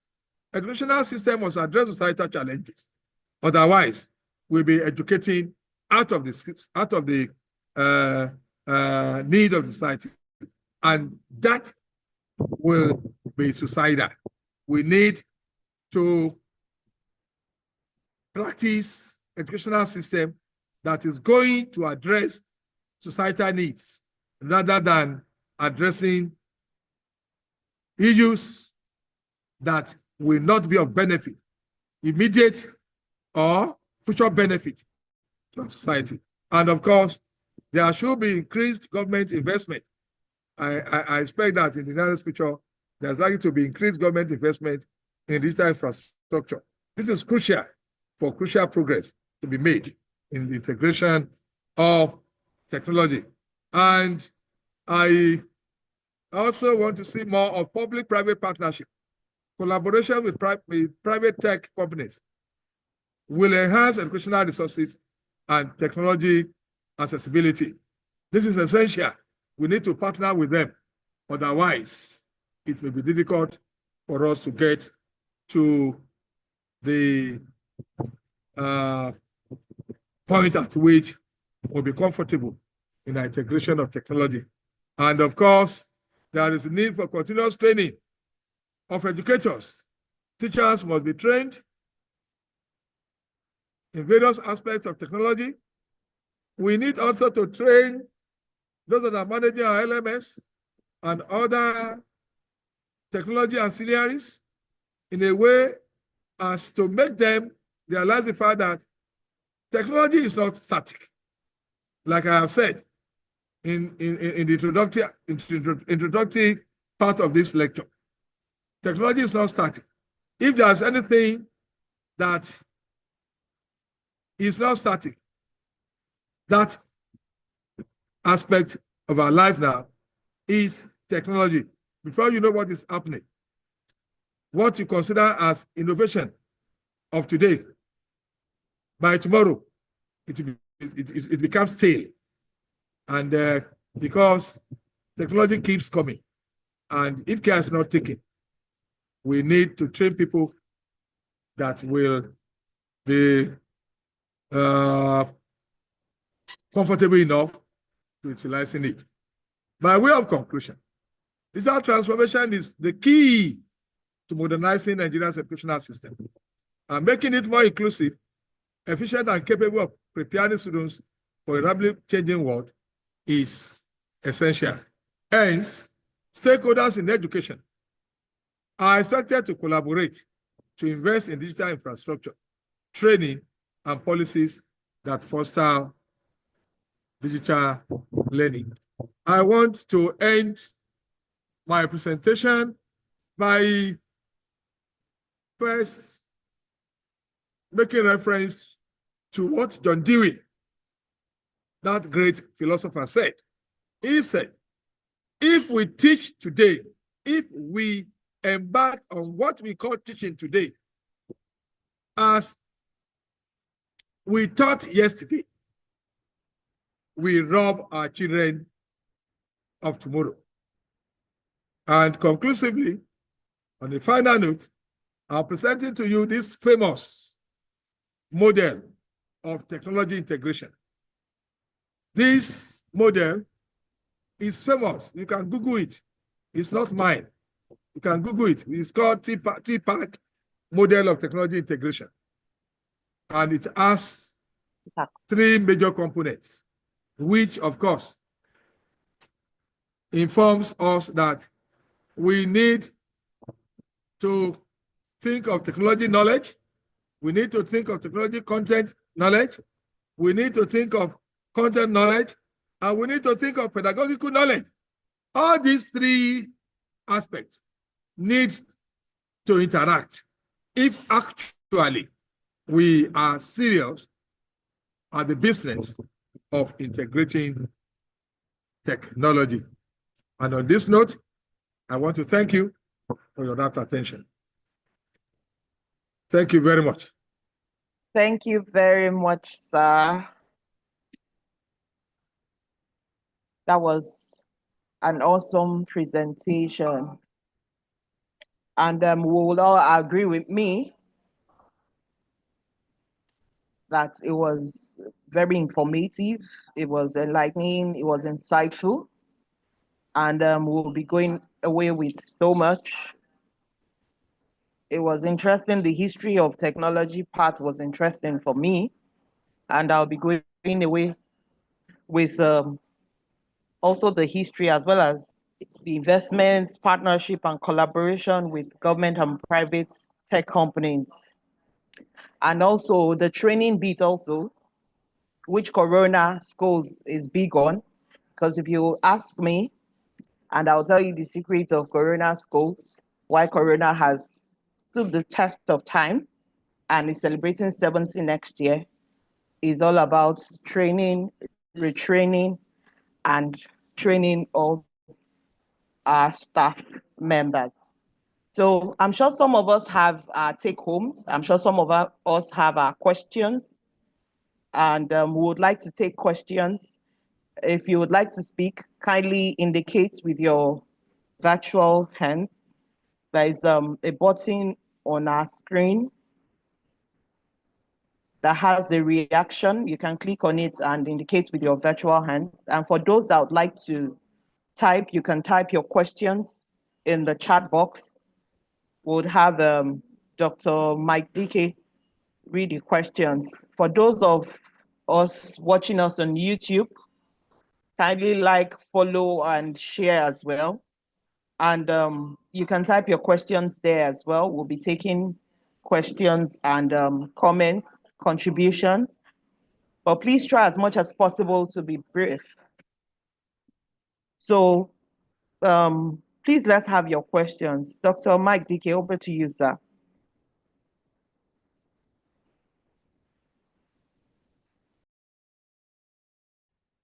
Thank you, my prof. That was wonderful. It was highly educative, informative.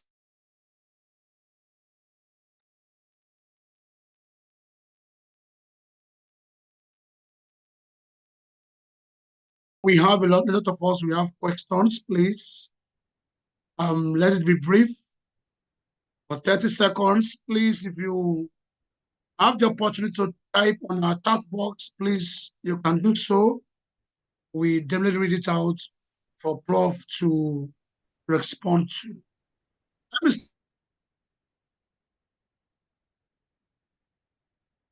OJ, kindly unmute yourself. 30 seconds, please. 30 seconds. Elizabeth OJ.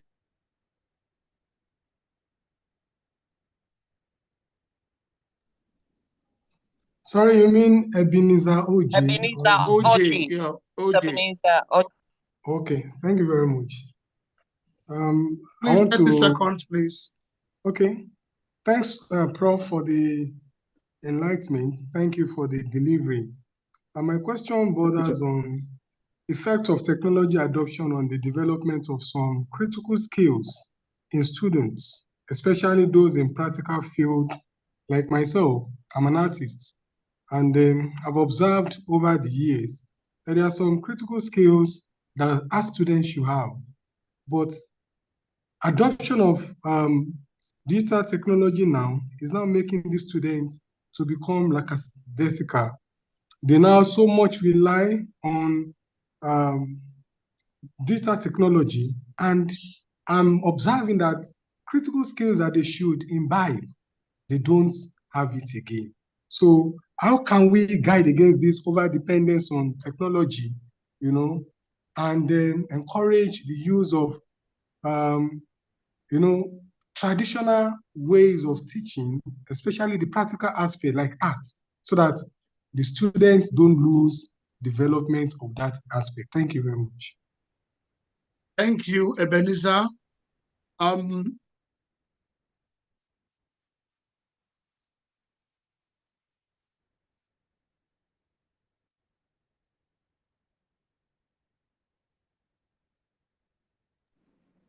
Prof, sir, would you like to take a response?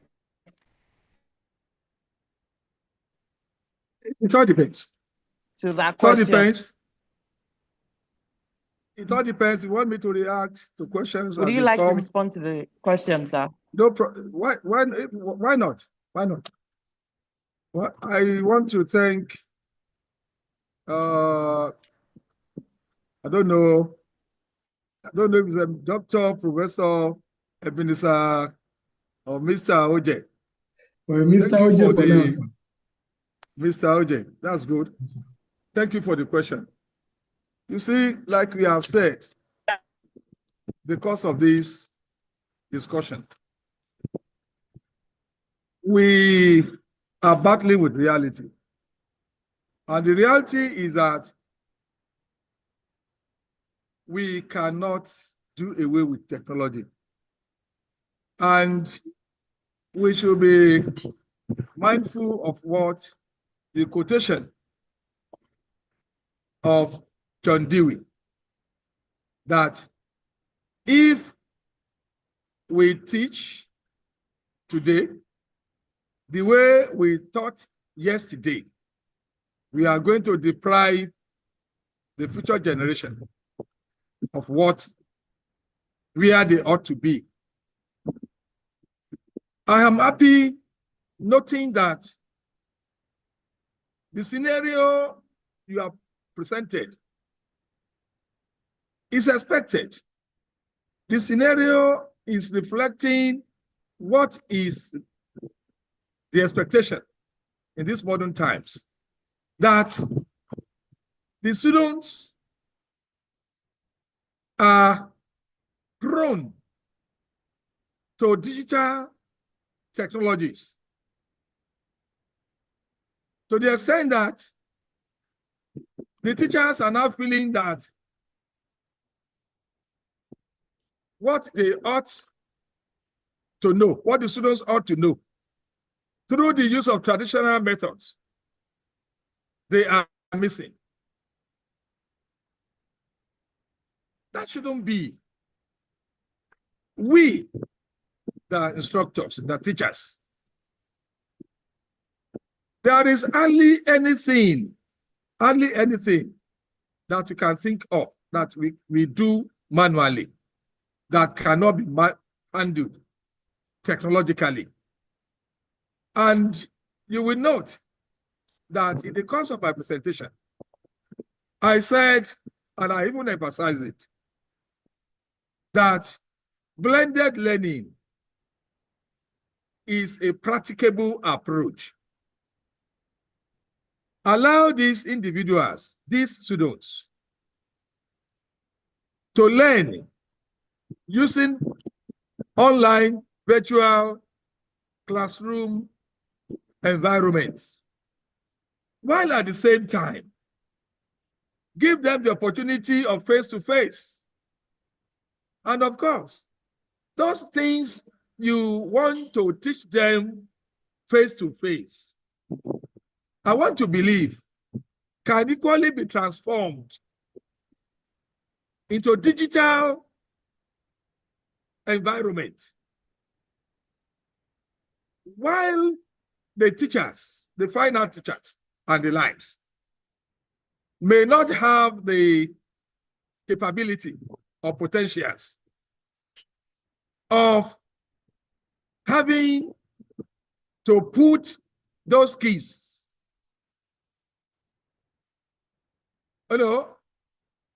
online.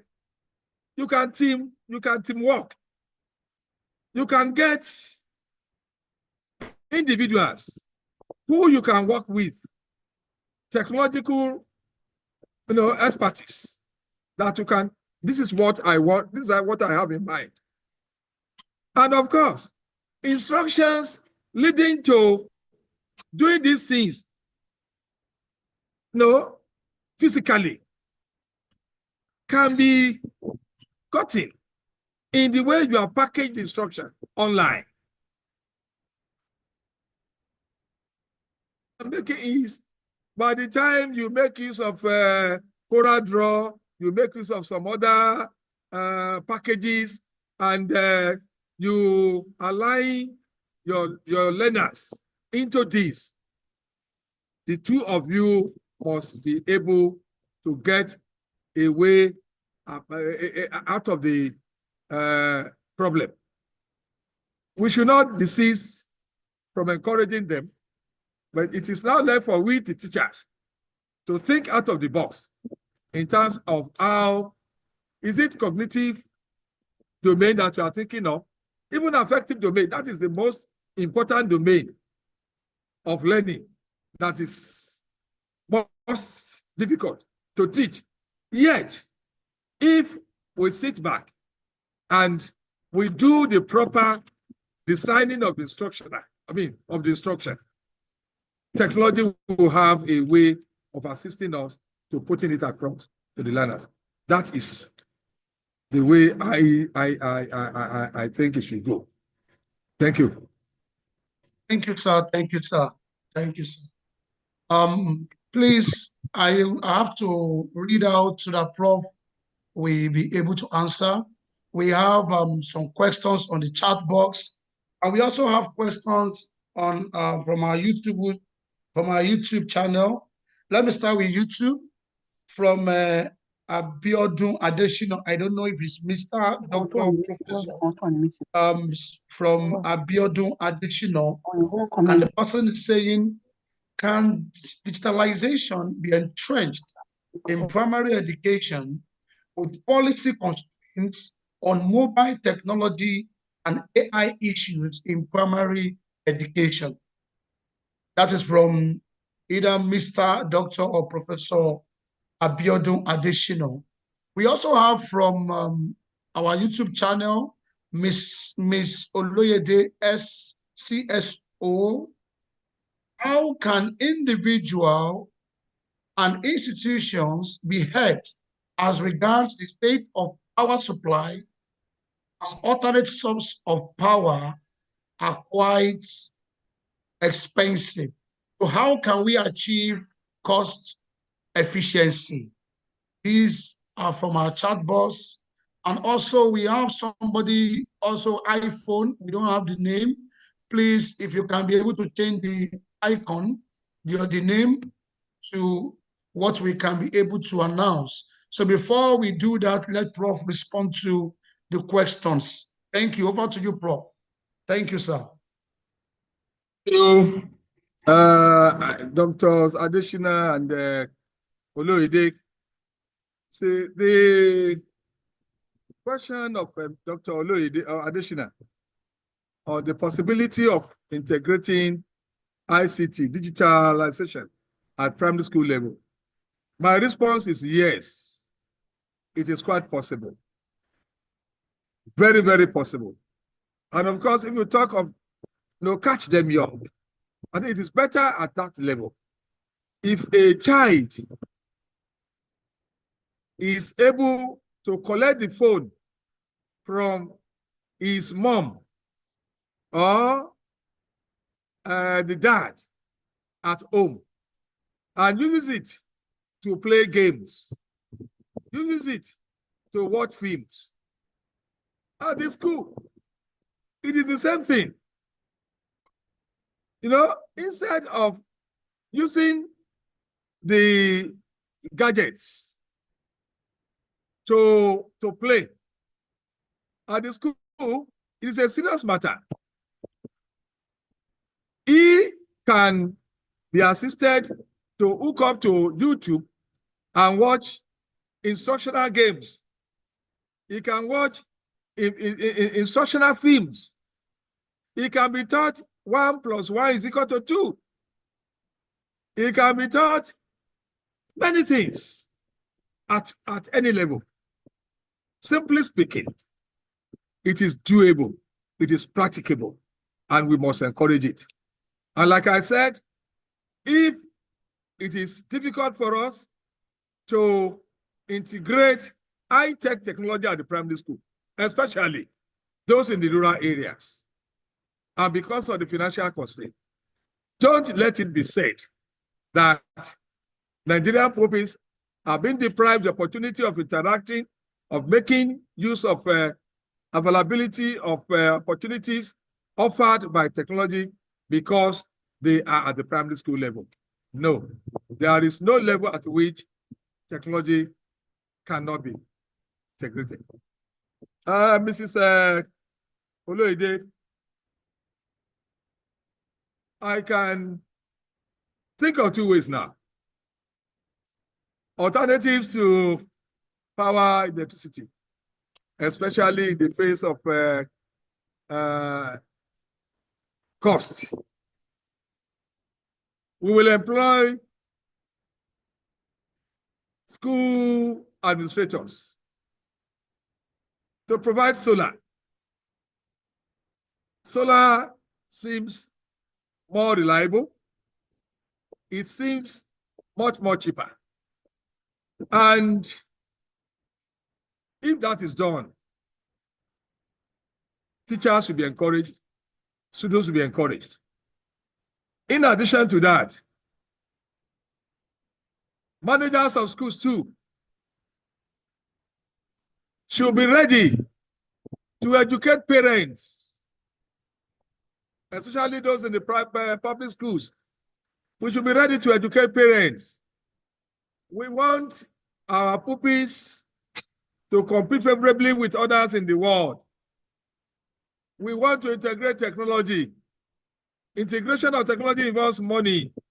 Let's charge a bit, not something that will put parents off.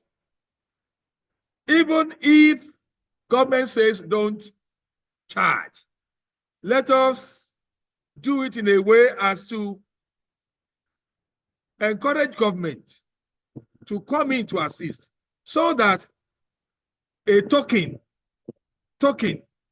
can be given to our teachers as data allowance, so that whatever amount they spend, at least from their meager salary, something is coming in to as palliative. And like I said, when this is done, I hope that the teachers will have been assisted, as well as the pupils, as the students. And again, we can also designate some areas as technology hubs within the campus, where students will access IT facilities. We can also partner with internet service providers. I don't want to mention names. We can partner with them in a way that we make the services being provided at the cheapest rate, so that our students will not be much constrained in terms of utilization of the technologies. Thank you. Thank you, sir. Thank you. Thank you. Digitalization at primary school level is possible. Thank you, Prof. Now, on that note, let's take on Ogunbiyi. Please unmute yourself. You have 30 seconds. Hello, good afternoon, sir. Good afternoon, everybody. Thank you so much for the wonderful session, Prof. Going by your words, Prof, you said if we teach today as we taught yesterday, that we'll rob our children of tomorrow. Fine, you are saying that digital transformation is possible in primary school. Sir, what would you advise we teachers in public primary sectors?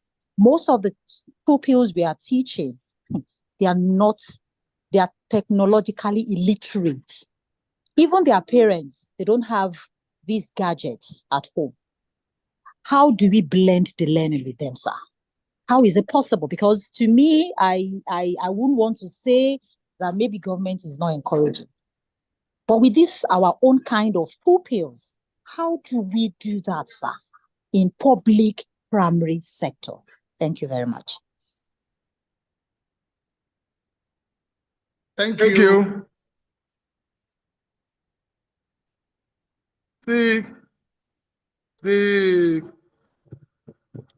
You will recall in my presentation, I also identified the fact that there is a digital divide between the urban and the rural. Talk less of, we also have a kind of settlement that is called urban rural. Yet you are in Lagos, but we still have some areas within Lagos that we still want to describe as being rural. It is everywhere. It's in Ibadan, it's in Oyo, it's everywhere. Even in London, even in America, they talk of ghetto. But we are talking of these settlements, not in terms of availability of electricity, availability of this and that, but in connection to having gadgets that can be used to promote and to enhance effective usage of technological tools. Yes, we have them, but that should not put us off. That shouldn't put us off. There is hardly any home where you cannot get one person having a phone, cell phone, that can be used for the purpose of communication. But the point we are making is, if we say because many homes don't have, then we are discouraged from using it in our schools, the more problem we are creating. These parents, we say, are poor. Without any apology. Without any apology. And with the fact that I know what I want to say have some social implications. I'm in the air, and we are talking to the world. These same parents, when they have occasions like naming ceremony, they have burial of elderly ones, they know how they go about it. If an assignment is given to a pupil and you ask them, you use a method that will encourage the pupil to go home and encourage the parents to look for a way out, they will. They say, where there is a will, there is a way. Let us encourage, don't let us be dissuaded by accepting that it is a reality. But that should not make us to say in public schools, parents don't have money, students don't have money. Those who have, let me give you an example of one method I used while I was teaching as an English teacher in the secondary school. The name of the school, I keep to myself. When I discovered that most of the pupils did not have the courage to ask questions, to answer my questions, I had 5 rules. I told you I was teaching English language. And in every English language textbook, go and look at it. After the passage, there used to be questions. What I did was, I added more to the questions in the passages. And I divided my students into 5 groups because I had 5 rules. I adopted quiz method. Quiz method. Quiz that you and I are aware of. You know, during quiz competition, a question will be given to a particular contestant. If he answers it correctly, say, yes, you are right, 2 marks. If he doesn't answer it correctly, it's given to another person as a bonus, 1 mark, and things like that. I've started doing that. Because I know those who were good, I deliberately didn't call them. I called those who are weak. And because those who are weak were not happy seeing their group coming third, coming last, you know what they did? Before I will enter into their class, they will have succeeded in assisting those who were weak. So we cannot say that all the pupils in a class of 50, 15 of them don't have phones. If you group them, if you use grouping method, and it is most likely that some of these pupils will come from the same area, even in rural areas, in urban settings. By the time you group them, those whose parents are rich, will find a way of allowing those whose parents are poor to benefit from the richness of their own parents. And of course, we should also find a way as a school who is desirous of integrating technology to deploy, to set aside a percentage of our profit into acquisition of some of these basic things that we know will benefit schools. We change our libraries from the traditional libraries to educational resource centers. We purchase few technological learning enhanced tools. We equip the libraries with it. And we encourage students to go there during break. You can deliberately create those periods that you call free period for the pupils to go to the library and view films, instructional games, and so on and so forth. I think we should not be dissuaded. Be thinking that because the parents are poor, then he should not encourage us from using technology. Thank you so very much. Thank you, sir. Thank you, sir. So we have 2 more questions when we close the program, and I would like to read the 2 questions so that you can be able to respond. We have from Dr. Labode. I'm coming, sir. I'm not to read it out.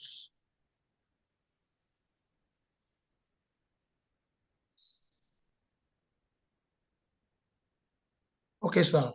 We have from a name, I think Afe. I don't know whether it's Mr., Mrs., Doctor, or Professor.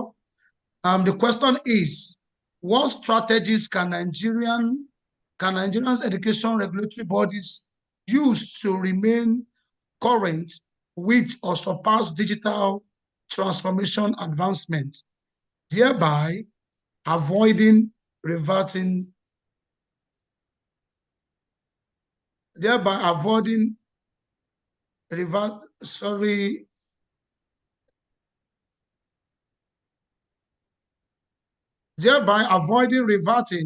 to conventional practices during evaluations and assessment of innovative educational institutions? Mrs. Afe, Prof. Sir. And also another question. I think that is all, sir. That is all. Thank you. Thank you so very much. And I want to thank the person with the name Afe, whether Miss, Mr. or whatever. That's a very good one. Yes, we have a good number of regulatory authorities. Like we have even the state ministries of education. We have quality assurance unit. We have curriculum unit. We have inspectorate unit. We have the NCCE regulating NCE College of Education programs. We have the MBTE regulating polytechnics and technical oriented programs. We have the NUC, regulating universities program. And we also have some auxiliary bodies, like the TED Fund. All these bodies are aware of the need for institutions to integrate technology. I have been privileged to be part of teams accrediting programs for the NUC. I know emphasis is being placed on availability, usability of ICT, related stuff. And I know the same thing applies to all other regulatory bodies. And I know all institutions are aware of this. But the question, one good thing about the question is that how do we ensure continuity? How do we ensure sustainability? How do we ensure the fact that when you go for accreditation and you discover that the gadgets are there, by the time you leave, are the gadgets that are there being utilized? Institutional heads, head of departments, lecturers, not waiting for another 2 years, 5 years of accreditation before they start putting in some things? Are they not falling back into the old ways of doing things? The question is very, very apt. And I want to say that for this to be addressed, there should be need for managers of institutions to have policy, driving policy on ground.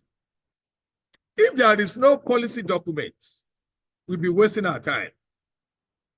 We will resort to crisis approach to provision, utilization, maintenance of the gadgets.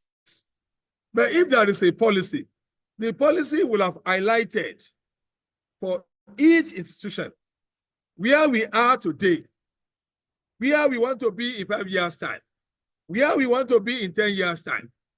And so there should be a kind of internal mechanism that will drive the policy. Let the Internal Quality Assurance Committee, let them take it as a regular, activity. They must go out, maybe thrice in a semester. Let them go and see which department are using technology, which ones are not using. What is the degree of availability of these gadgets? In fact, they can go as far as to awarding prizes to the best faculty. Institutions are being rated globally. Institutions are to be rated nationally.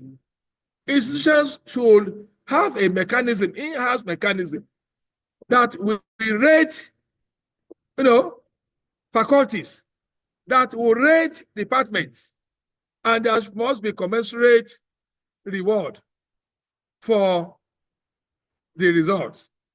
I think if and when this is done, it will encourage the staff and students utilization and integration of ICT tools. Thank you.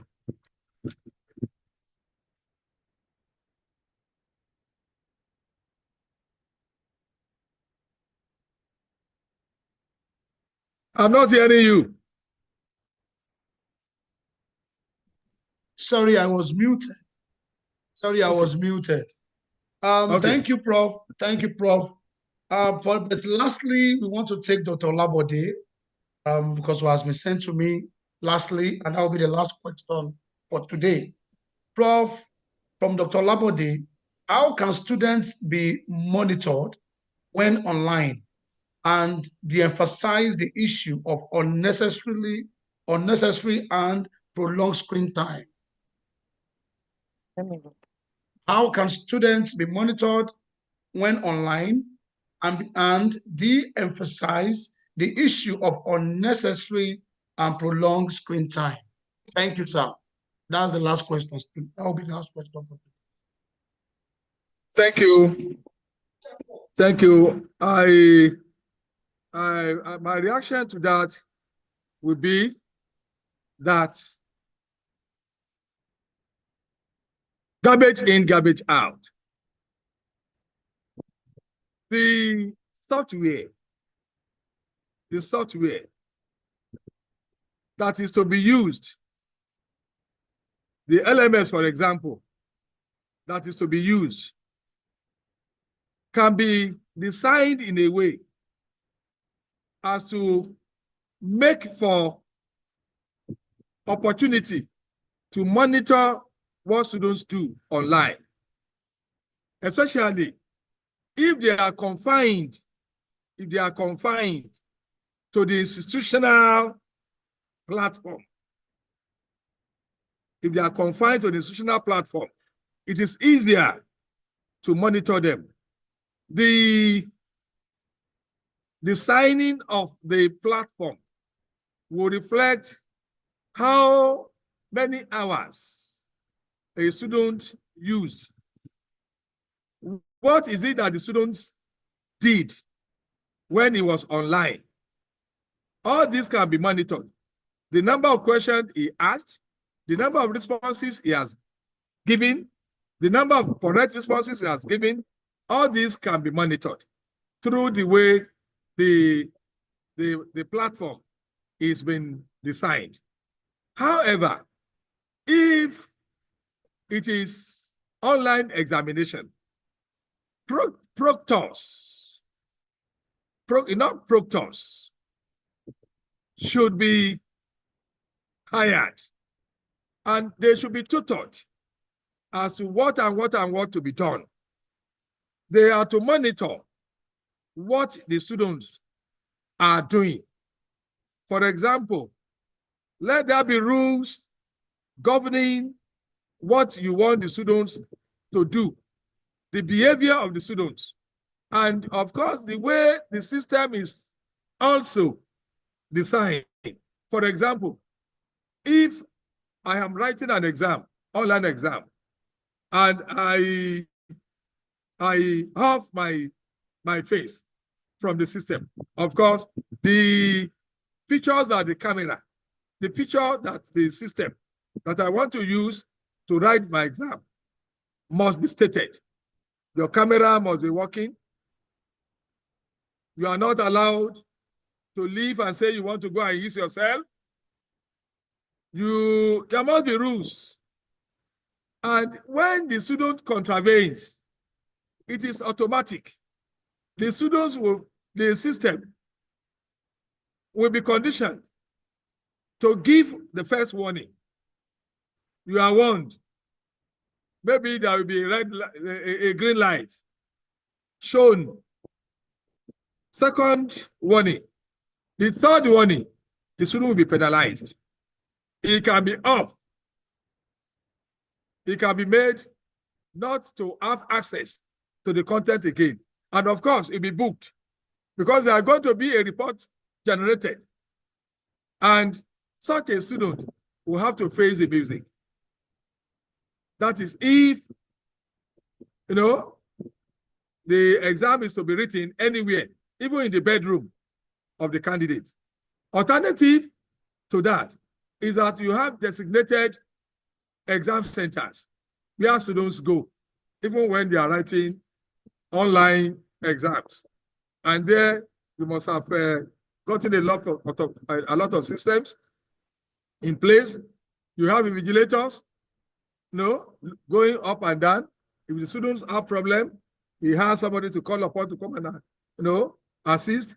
And of course, there will be CCTV closed circuit television, monitoring what is going on at the exam centers.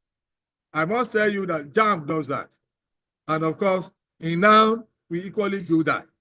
And in most cases, whatever you do that you think it is only you that knows it, you are lying, because they are viewing it elsewhere and they are recording it. And I think if these checks are put into it, and of course we can equally monitor when what do you call it, when a student, because there will be virtual instructional environment, which is to be created by the school, VIE.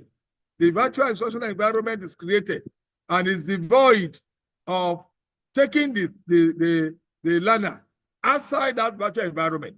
Everything he wants to see there are things that are connected to the content you want him to study. Maybe the video is being, integrated.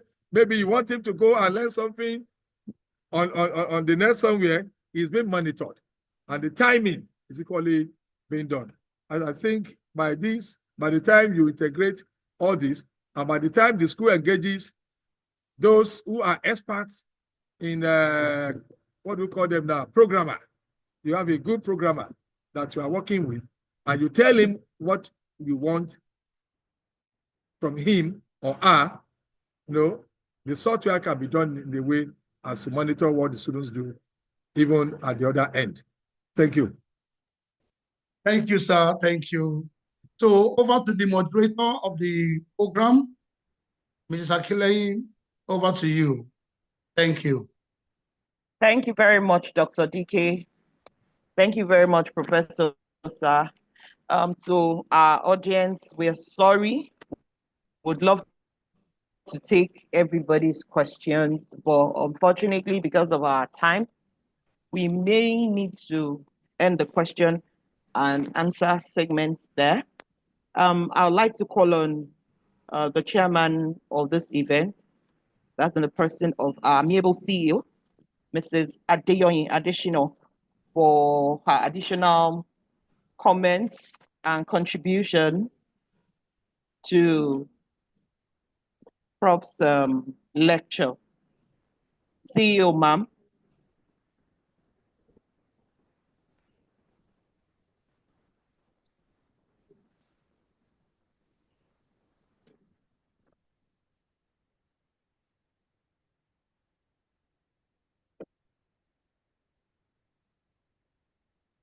Okay, so while we wait for the CEO to join, us, we would also like to mention for those of us that missed some parts of this and would like to have, I saw some people demanding for the soft copy of the slide. You can access the information on our website. So all you just need to do is go to our YouTube channel, that's Corona College of Education. And you can get the recording of this event there. And you have access to, and for those that would like the slides, I'm sure you can drop your email address in the comment section, and we'll send the slides across to you.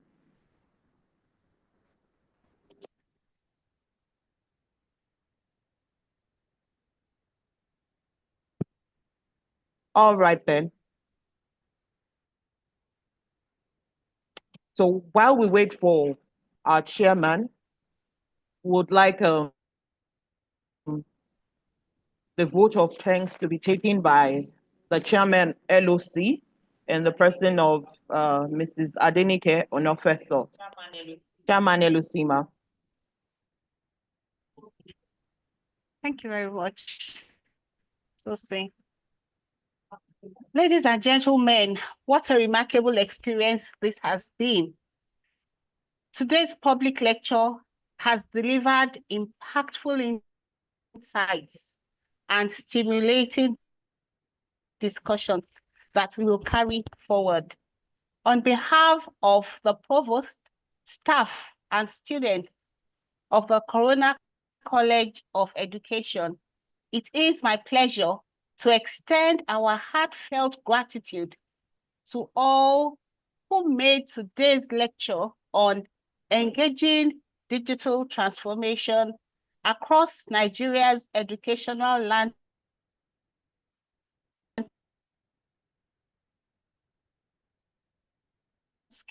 a success. Esteemed guest lecturer, Professor Olatunde Salau, for sharing his expertise and insights that have truly enriched our understanding of digital transformation in education. Professor Salawu, your dedication, a distinguished chairperson, Mrs. Adeyoye Adeshino, CEO of the Corona Schools Trust Council. We are immensely grateful for your graceful and wise leadership. Your invaluable support has truly enhanced today's event. We also extend our sincere appreciation to the members of the College Governing Council and the Trust Council members for their steadfast support, as well as to all distinguished guests and attendees who joined us. Your presence and engagement underscore the importance of this vital topic. To my fellow members of the local organizing committee, thank you for your tireless efforts and teamwork in making this event possible. Lastly, thank you to everyone present. Your participation today brings us closer to a more digitally empowered educational landscape in Nigeria. It is evident that everyone's contributions have truly made this event a success. I encourage everyone to embrace digitalization as it has come to stay. It is the way the rest of your day.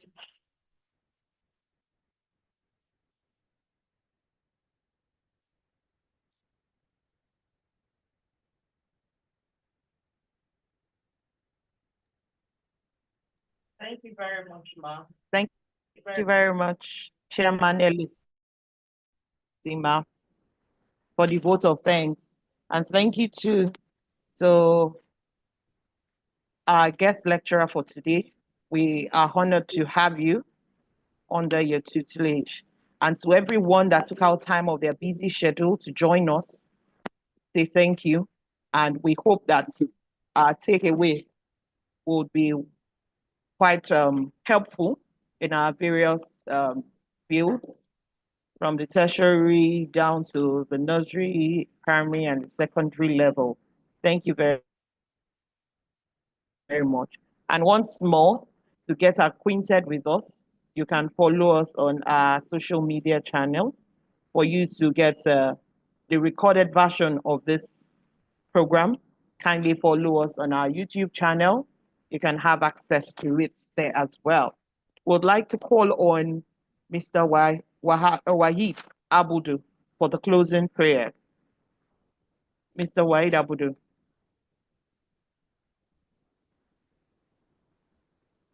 Also, the name of Almighty Allah, most merciful, the most gracious, all praise and honor belong to Almighty Allah. We talk Almighty Allah for the success of the public lecture.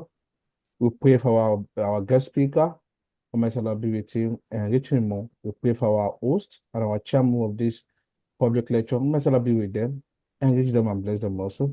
We pray for the LOC team, Almighty Allah be with them also for their job well done.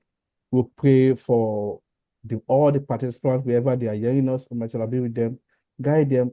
Let this lecture be impactful to them, Almighty Allah. We pray for the College of Education and the Corona Schools Council as a whole, Almighty Allah. Let the institution continue to grow, Almighty Allah. We pray for our country, Nigeria, Almighty Allah, that our country, let there be peace, let there be unity, harmony, Almighty Allah, and let our country be great again, Almighty Allah. We pray, Almighty Allah. Amen. Al-Fatiha, Bismillahirrahmanirrahim, Alhamdulillah Rabbil Alamin, Ar-Rahmanir-Rahim, Maliki Yawmiddin. إياك نعبد وإياك نستعين اهدنا الصراط المستقيم صراط الذين أنعمت عليهم غير المغضوب عليهم آمين. Amen. Thank you very much to Mr. White, and thank you very much, everybody. We have officially come to the end of our session, and we look forward to you joining us for the next public lecture. Enjoy the rest of your weekend, and bye-bye.